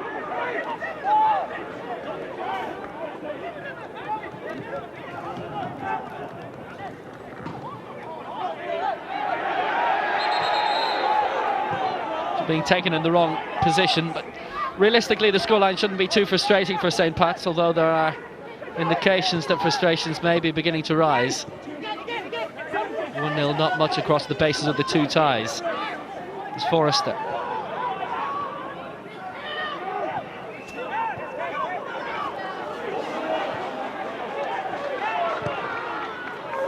It's long by Odiambo, very long. Forrester got his head up there. Fitzgerald made a great run. He was out wide all on his own. He was actually within about 20 yards of space in front of him. If he had actually played him in, he could have put in a great ball. Sometimes they just try and play that too intricate in and around the middle of the park. They're getting success out wide, so they need to continue on with that. Well, Chambers went in, and Chambers has already been booked in this game. Right on half time. Yes, red. Second yellow card. Pats are down to 10.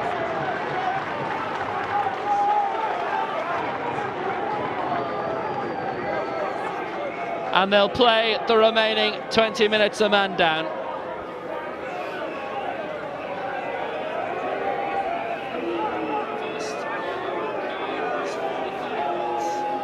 Well, he went in very strongly on Keneally. It actually could have been a straight red, Will, when you look. He goes with 2 feet there. Modern day football, you just cannot do that. I think it's a bit of frustration. The last 5 minutes, you see Kavanagh arguing with the referee, you see Brennan arguing with the referee, and then you see Chambers there. He dives in 2 feet, and to me, it could have been a straight red. Gets a second yellow, and it's justified.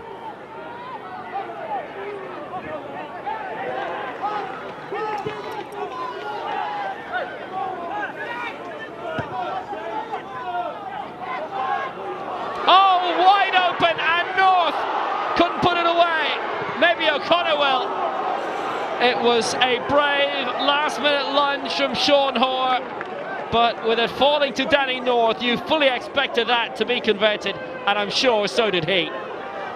What was Hoare thinking here? Just lets it go. Thinking North's not in behind him. North gets on it. In fairness to Brendan Clark, comes out, closed down the space excellently. Doesn't give him the chance to put it away, and Danny North will be fuming he didn't make it two there. O'Connor then follows up, and it looks like he's going to finish it off, and it was good defending in the end, I think, by Hoare, who actually closes it down and puts it out for a corner.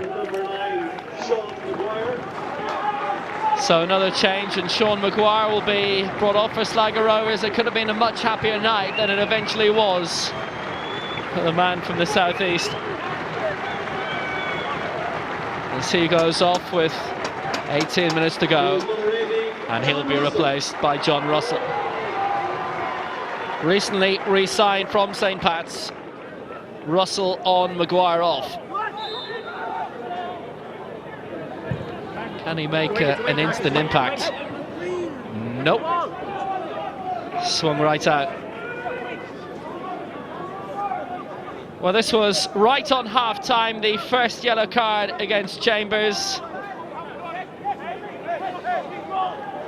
On Maguire, where there wasn't a lot of contact. That's harsh, that one there, and I know we were saying it in the first half, the angle the referee has there, he has to give the yellow card, and Chambers was hard done by on that one. But if you look at the actual second yellow, it could have been a straight red. So when you put the two of them together, it's probably justified that he's gone off. But there are a lot of referees who will look at a lunge for the first yellow and give the yellow anyway, just for the lunge.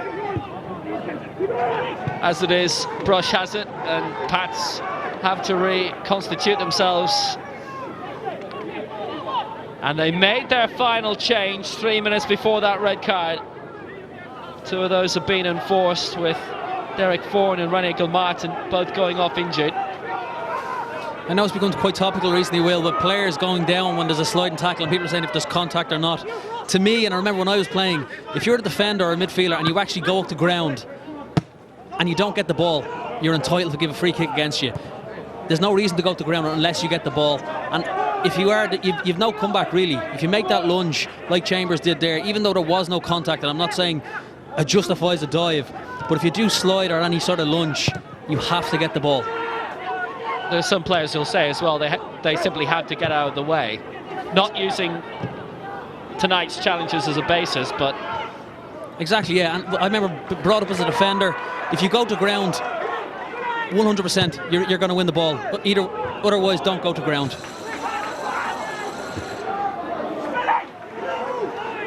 I think we may yet though be hearing from Liam Buckley after the game that he may feel a bit hard done by the red card, and there may be somewhat of a case across the two yellows. That's definitely going out. And that's gone out to the ground into the Astro pitch behind, which is being remarked. It's another of the great resources at this stadium. It actually just bobbles up on Brendan Clark there. He's lucky he got the contact on it.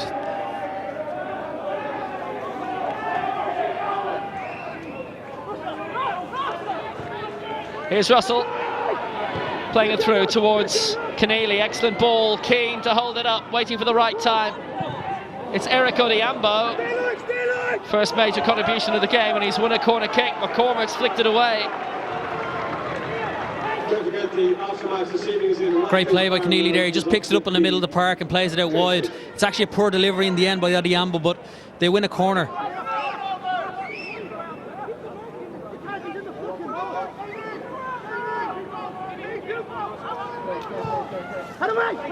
Good delivery, just too high in the end for Caelan Spillane.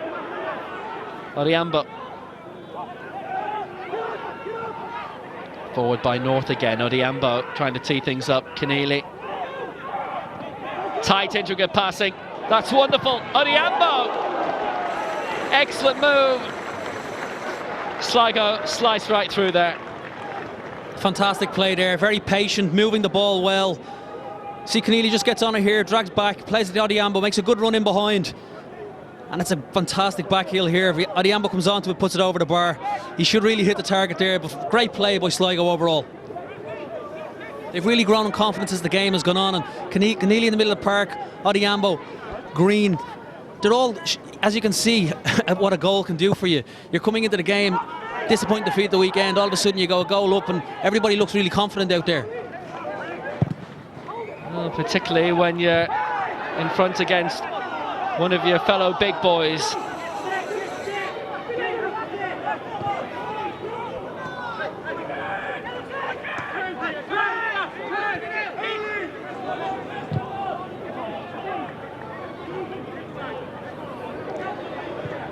I think St. Pat's here look like they're going to sit and consolidate, maybe get one on the break. I don't think they're going to go chasing the game. They know there's a second leg to come. The key thing for them now is not to concede a second goal. And they still have the players to really threaten on the break here. You see Forrester out here, half a chance on the break, he can do well, but I think you'll see them sitting in and consolidating.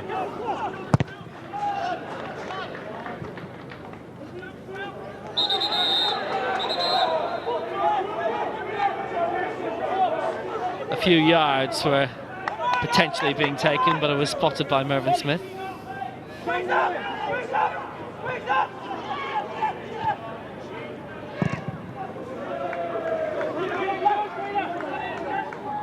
Well, if you're just joining us, 1-0 for Sligo Rovers. Danny North scoring after 16 minutes.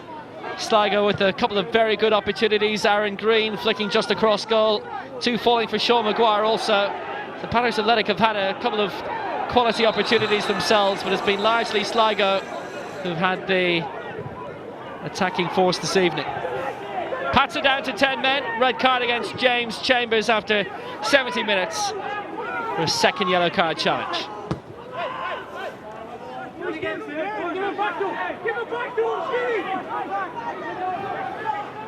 Sligo can afford to be patient here. There's no need to force it.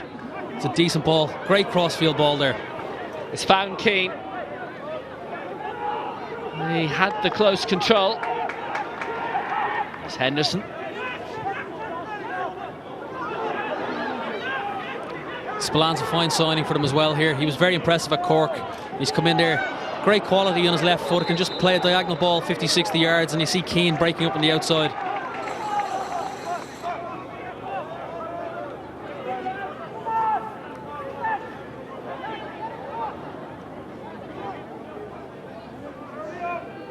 Now, 5th season in a row that Sligo have reached this stage of the competition.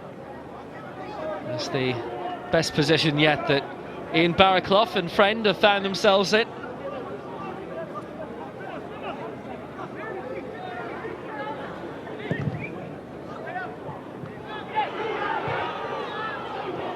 It's long by Clark, but Sligo looking to come back with interest. Ross Gaynor down this near side, short for Green.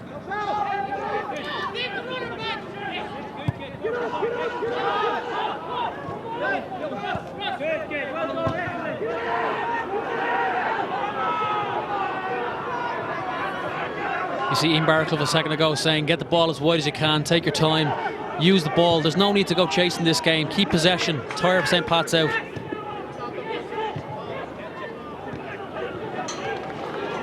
Tee up, Russell wide for Green.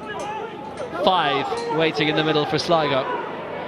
Gaynor presenting himself down this near side, but Green still going. Was wide open yet again. Perhaps having to defend a lot more in this second half than they'd have wished. Sligo have kept getting at them. It is still only 1-0. It has to be considered a surprise considering the openings at both ends. Great play from Green again there, getting out to the back 4. McCormick just lets him inside, and it's a little bit of a better delivery, maybe thinking it to the back post instead of trying to fire it on the ground. And there was players lining up at the back post to finish it off.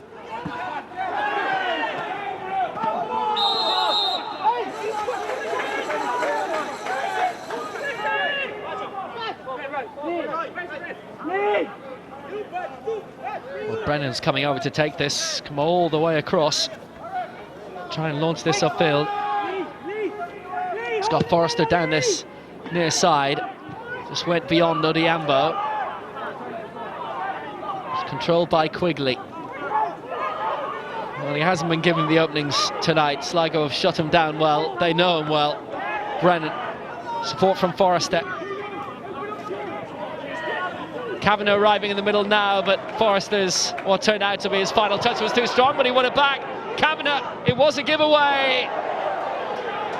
There was a chance there to be exploited, and Kavanagh couldn't. Forrester does really well here, just tries to cut inside. O'Connor does excellent, he blocks him off, just doubles up there, but it's a really poor pass. Forrester squares the Kavanagh, takes the first touch, drops his shoulder and strikes. Should be really hitting the target there. It's a very tight angle, like he's going for power, but just hit the target at least.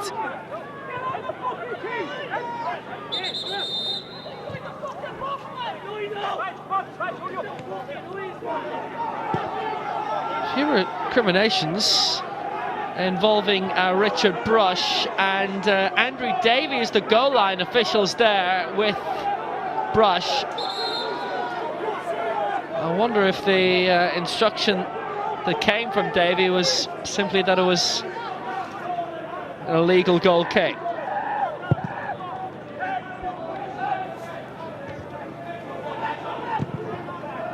There's probably a few amateur referees at home saying, really, in the end, what did it matter?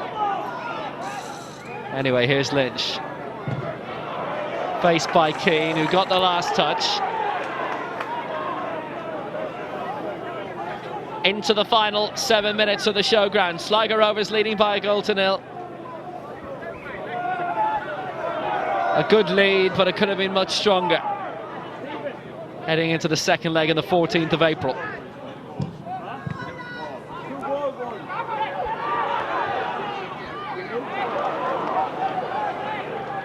Russell held it up, but too strong for Danny North.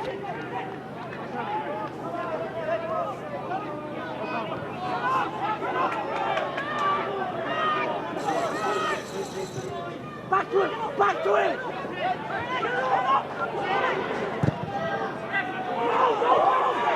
Well, Quigley launched forward. It was an important cutout by Jeff Henderson.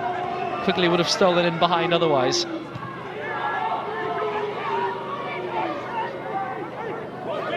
Controlled by Chris Forrester, and he's done excellently.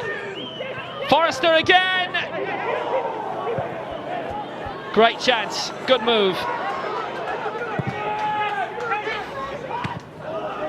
Important cutout by Ken Oman. And here goes Daryl Kavanagh. And Kavanagh's been brought down by Henderson. It'll be a free kick. And it'll be a yellow card as well. It's their first of the game. Definitely yellow card there. Just comes across Kavanagh and fouls him. I think it's intentional. He doesn't want Kavanagh to run at him.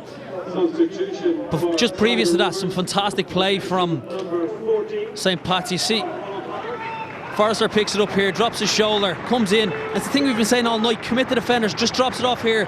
Cormac drops it back to him, takes a touch. Can he let fly with his left foot? He actually hits it with his right foot, the outside of his right. If he hits it with his left, he'll probably score that. I'm not sure why he went with the outside of the right when it actually was lined up for his left foot. But overall, really good play. Good game for Paul O'Connor. He's been withdrawn, replaced by David Coley, the former Ireland underage international. Free kick. Very good position. Quigley and Brennan, the two over it, and Quigley hit it low. And it was straight at Richard Brush. Decent strike in the end. You never know what it's going to come off a foot, and maybe a slight deflection in there. But he strikes the ball quite well there. Does it go through the wall? I think the keeper will be disappointed with that. But at least he hit the target.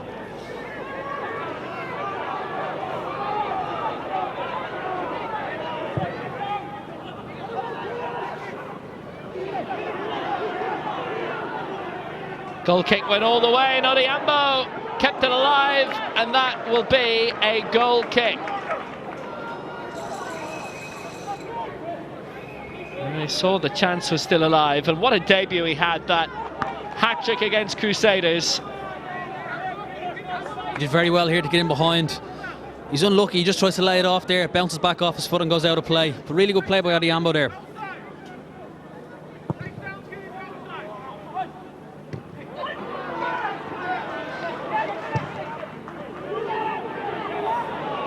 I know we've only seen glimpses of it, Will, since he's come on with Forrester. He's a fantastic player in the middle of the park there. He gets on the ball, he's committed. I think before the game we said Lee Lynch was going to be a key player for him. He's actually had a disappointing night. Hasn't quite worked out for him. Some nights you have them, they can be frustrating. But you see Forrester, he's come on here, he's got on the ball at every opportunity and tried to commit defenders. It's a real talent.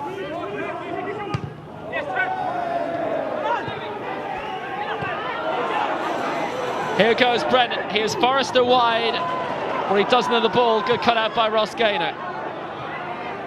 Odiambo. Here's Keane. With a 4 minutes at a time. Here's North. And he's been fouled. Free kick. Potential again for Sligo towards the end. Good play here by North. He knows the challenge is coming. Very clever play. A lot of experience there. Or just goes into the back of him and he goes over, wins a free kick. 4 minutes to go. Perfect. Real good opportunity here to put in a decent ball and try and make it 2 before time is up. Well, Gaynor has whipped in a few dangerous crosses from dead balls across the 88 minutes or so we've had so far tonight, and that's another one. Good punch away. It was by Clark this time. Came back. Keneally won't test them though. Clark trying to get a bit of distance, get Forrester away. The man who netted north of Enniskillen. It's been brought down. It's a free kick. Quickly taken to, and he's found quickly. Chance to turn, Odiambo. He hasn't really had much opportunity to add to his competition goal scoring record tonight.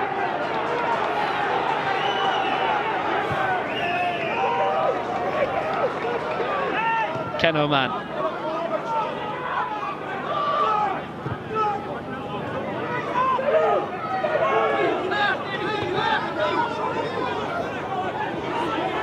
McCormick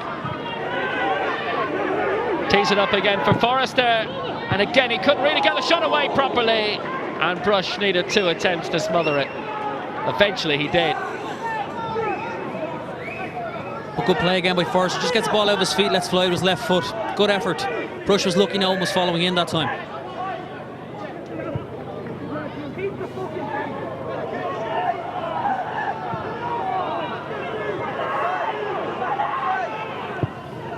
Had a couple of efforts on target the past few minutes, St. Patrick's Athletic, but there was nothing really to adversely threaten the Sligo Rovers goal.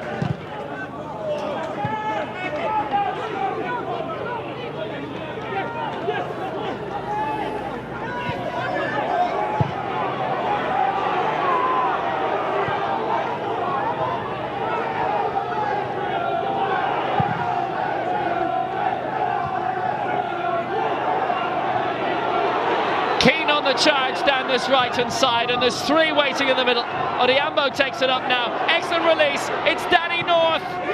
That'll do it. 2-0. Both from North, and that's the final blow in this first leg in the 90th minute. Sligo's confidence rose and rose, and they were feeling bullish at the end. Danny North 2, St. Patrick's Athletic 0.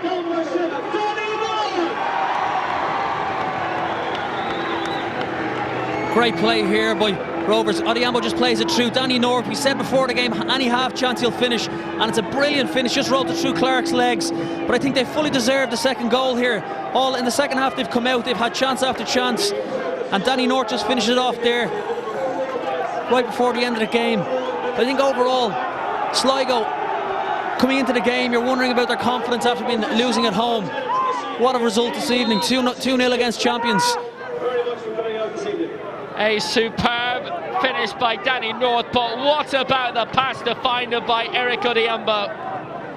Well, he's played in the top flight in Scotland and Turkey, and the expertise that gets you to those leagues, he exploited marvellously well. Now, foul on Cabinet, free kick for St. Pat's. Man of the match, quick call. I was looking at Keneally up until literally a minute ago, and full credit to Danny North. 2 goals tonight, he's been excellent. Any half chance, he's had a couple of other efforts where he's hit the target, and overall he's been excellent this evening. So Danny North, man of the match this evening.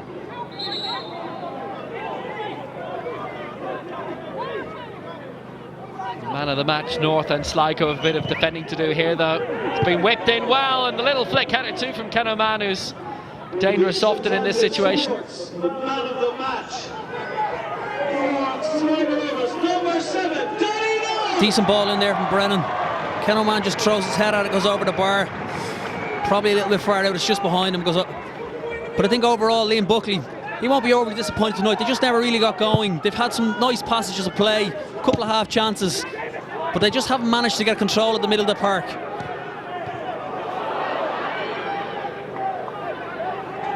Well, the threat was always there throughout the game. That quick piece of thinking could unlock the Pats defence, and my word, how they worked it very well there, Sligo. It was an excellent finish from Danny North. 4th goal of the season, 4 goals in 2 games in this competition, and all time he scored 5 Setanta Sports Cup goals.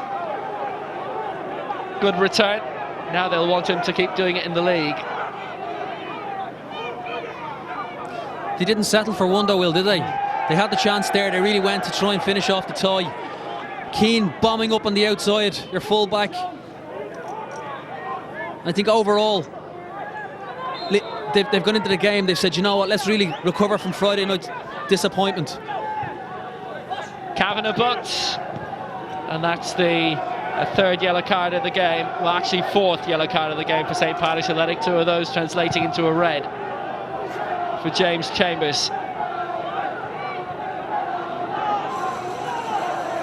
They haven't really played as if there's been a gap, as if there's been a deficit in numbers.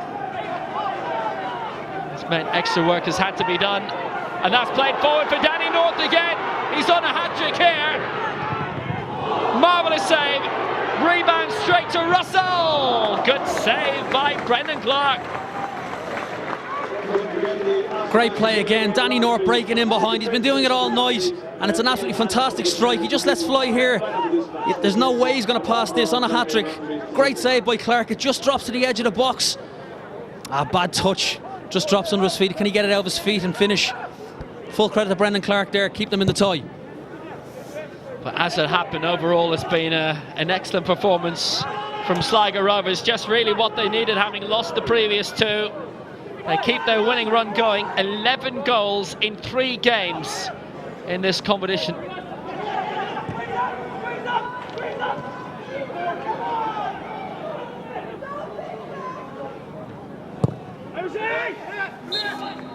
And Sligo will bring a 2-goal lead with the 2-inch core. Danny North with both on 16 and 89 minutes, and both set up so well. The first by Aaron Green, the second by Eric Odiambo, and they were both finished supremely well, and they had other good chances as well. North in stoppage time, 2 others for Sean Maguire. St Patrick's Athletic with openings too, particularly from Mark Quigley, but they couldn't find a way past Richard Brush tonight. Both goals coming against both St Patrick's Athletic goalkeepers. First Rennie Gilmartin, then Brendan Clark. Gilmartin going off injured, as was Derek Foran. But it's been a very good night for Sligo Rovers in this semi-final first leg. It finishes Sligo Rovers 2, St Patrick's Athletic 0. Yes, Danny North, the 2-goal hero for Sligo Rovers tonight. And they'll be heading east to Richmond Park in 3 weeks' time, defending that 2-goal advantage. Should be a cracking second leg tie coming up in 3 weeks' time. Analysis and match reaction coming up right after this break.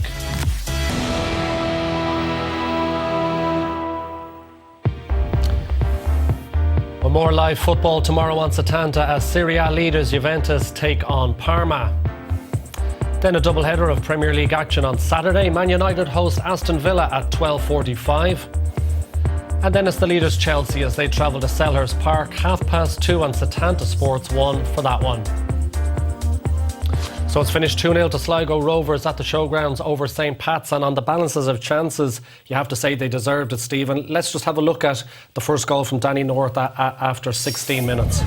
Yeah, I've never seen St Pat's concede so many chances, really. I think this is the first. Aaron Green shows good aggression winning it back from Killian Brennan. Danny North steps inside, And it's a powerful shot, great technique, and just catches Gilmartin and it goes under his body, just dives over it really. But it's all about the power in the shot really, and good technique. And we're going to see the chances that Sligo engineered in the second half, and it started just after 2 minutes after the restart. There was a little uncertainty in the pass back forwards. A great chance from Sean Maguire, like two sitters really. He's missed Sean. A good young player coming in, but he'll be disappointed he didn't score one of them for sure. Yeah. Certainly, here's another mistake. Young debutant Sean Hoare and Danny North normally finish them. Good save by Brendan Clark, and Hoare redeems himself with a tackle again. And a chance for Odiambo, who came on as a sub. Yeah, it's good play by Sligo, Keneally. yeah. Lovely back heel and just over the bar. Unlucky. Odiambo was influential then in the goal. And this is the second goal, just a minute from time. He picks it up, good vision. Danny North runs the back of people all the time. That's what Danny North does. He runs in behind people, and Brendan Clark, he just sticks it through his legs. And the St. Pat's defence cut square, and he's gambling all the time, running in behind. Ohambio shows good vision and good subtlety of pass, and Sligo were definitely 2-0 worthy winners on the night. Yeah, he's got a brilliant goal ratio for Sligo Rovers, Danny North, and everybody knows he's a danger man for them. And two classic goals there as well, a great strike from outside the box and then a brilliant poacher's finish there for the second goal. I think he's spent a lot of last season coming back from injury. He didn't hit the heights that he hit in 2012, where he had a prolific season for Sligo. Yeah. But last season, obviously, he done his cruciate. And he came back and got the big goals in the final, the FAI Cup final. But I think he wasn't really fully fit, and he's coming into fitness now with a couple of good goals there. And even after a second goal, there was an occasion there where they actually could have won by 3 goals deep into stoppage time. Stephen here and John Russell as well had an opportunity to score. Great chance. Danny North running behind Sean Hoare again and strikes. Brendan Clark saves it, comes back to John Russell, and it's just. The shot was weak enough on his left foot, not his favourite foot, John Russell. But again, Danny North running behind people and causing problems. Again, St. Pat's, they had a lot of changes in their back four tonight. Kenny Brown is obviously very influential for them, and he was a big loss. Ian Birmingham, Gerard O'Brien to come back into that back four as well. But 2-0 is a great lead for Sligo going into the second leg. Absolutely. Well, let's hear now from the star of the show. Here's the man of the match, Sligo Rovers striker Danny North. Well, Danny, well done. 2 goals, but a real sting in the tail at the end. Yeah, it was. I thought overall we were the better team. Obviously got an early goal, and we found it tough. They had a lot of the ball in the middle of the park, but I felt we nullified them well, and then managed to get, like you say, a killer blow at the end that gives us a better advantage going into the second leg.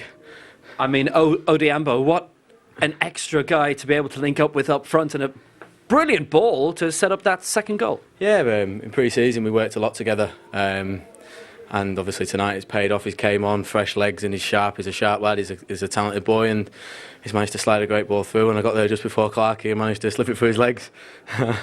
Nice one, Danny. And you are the Setanta Sports Cup man of the match, and here's your reward from Isla Corcoran. Well done. Thank you. Cheers. Nice one. Stephen, just looking back, Pats, they did have their fair share of bad luck in the game. Derek Foran going off very early, injured. Rennie Gilmartin, their keeper as well. Brendan Clark having to come on. But they also lost James Chambers to those two yellow cards as well. And while Chris Forrester did well for Pats when he came on, losing Chambers obviously was a big influence on the match. I think James gone to ground very easily there, and he's got the yellow card. Not much connection.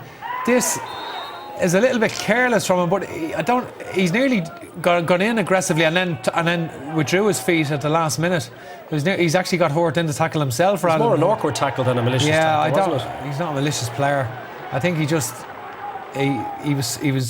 was stumbling really into the tackle and just threw his body at it. Yeah. But he lifted his feet, and the referee probably had to book him, give him a second yellow and send him off. And at that stage we were saying Pats would have been delighted to have left the showgrounds with just a 1-goal defeat, being down to 10 men. It looked like they had weathered the storm then, because they had a little spell in the last 10 minutes where they were actually trying to get back on terms really, and Christopher Forrester was quite influential. Here are the best of Pat's second half chances, Stephen.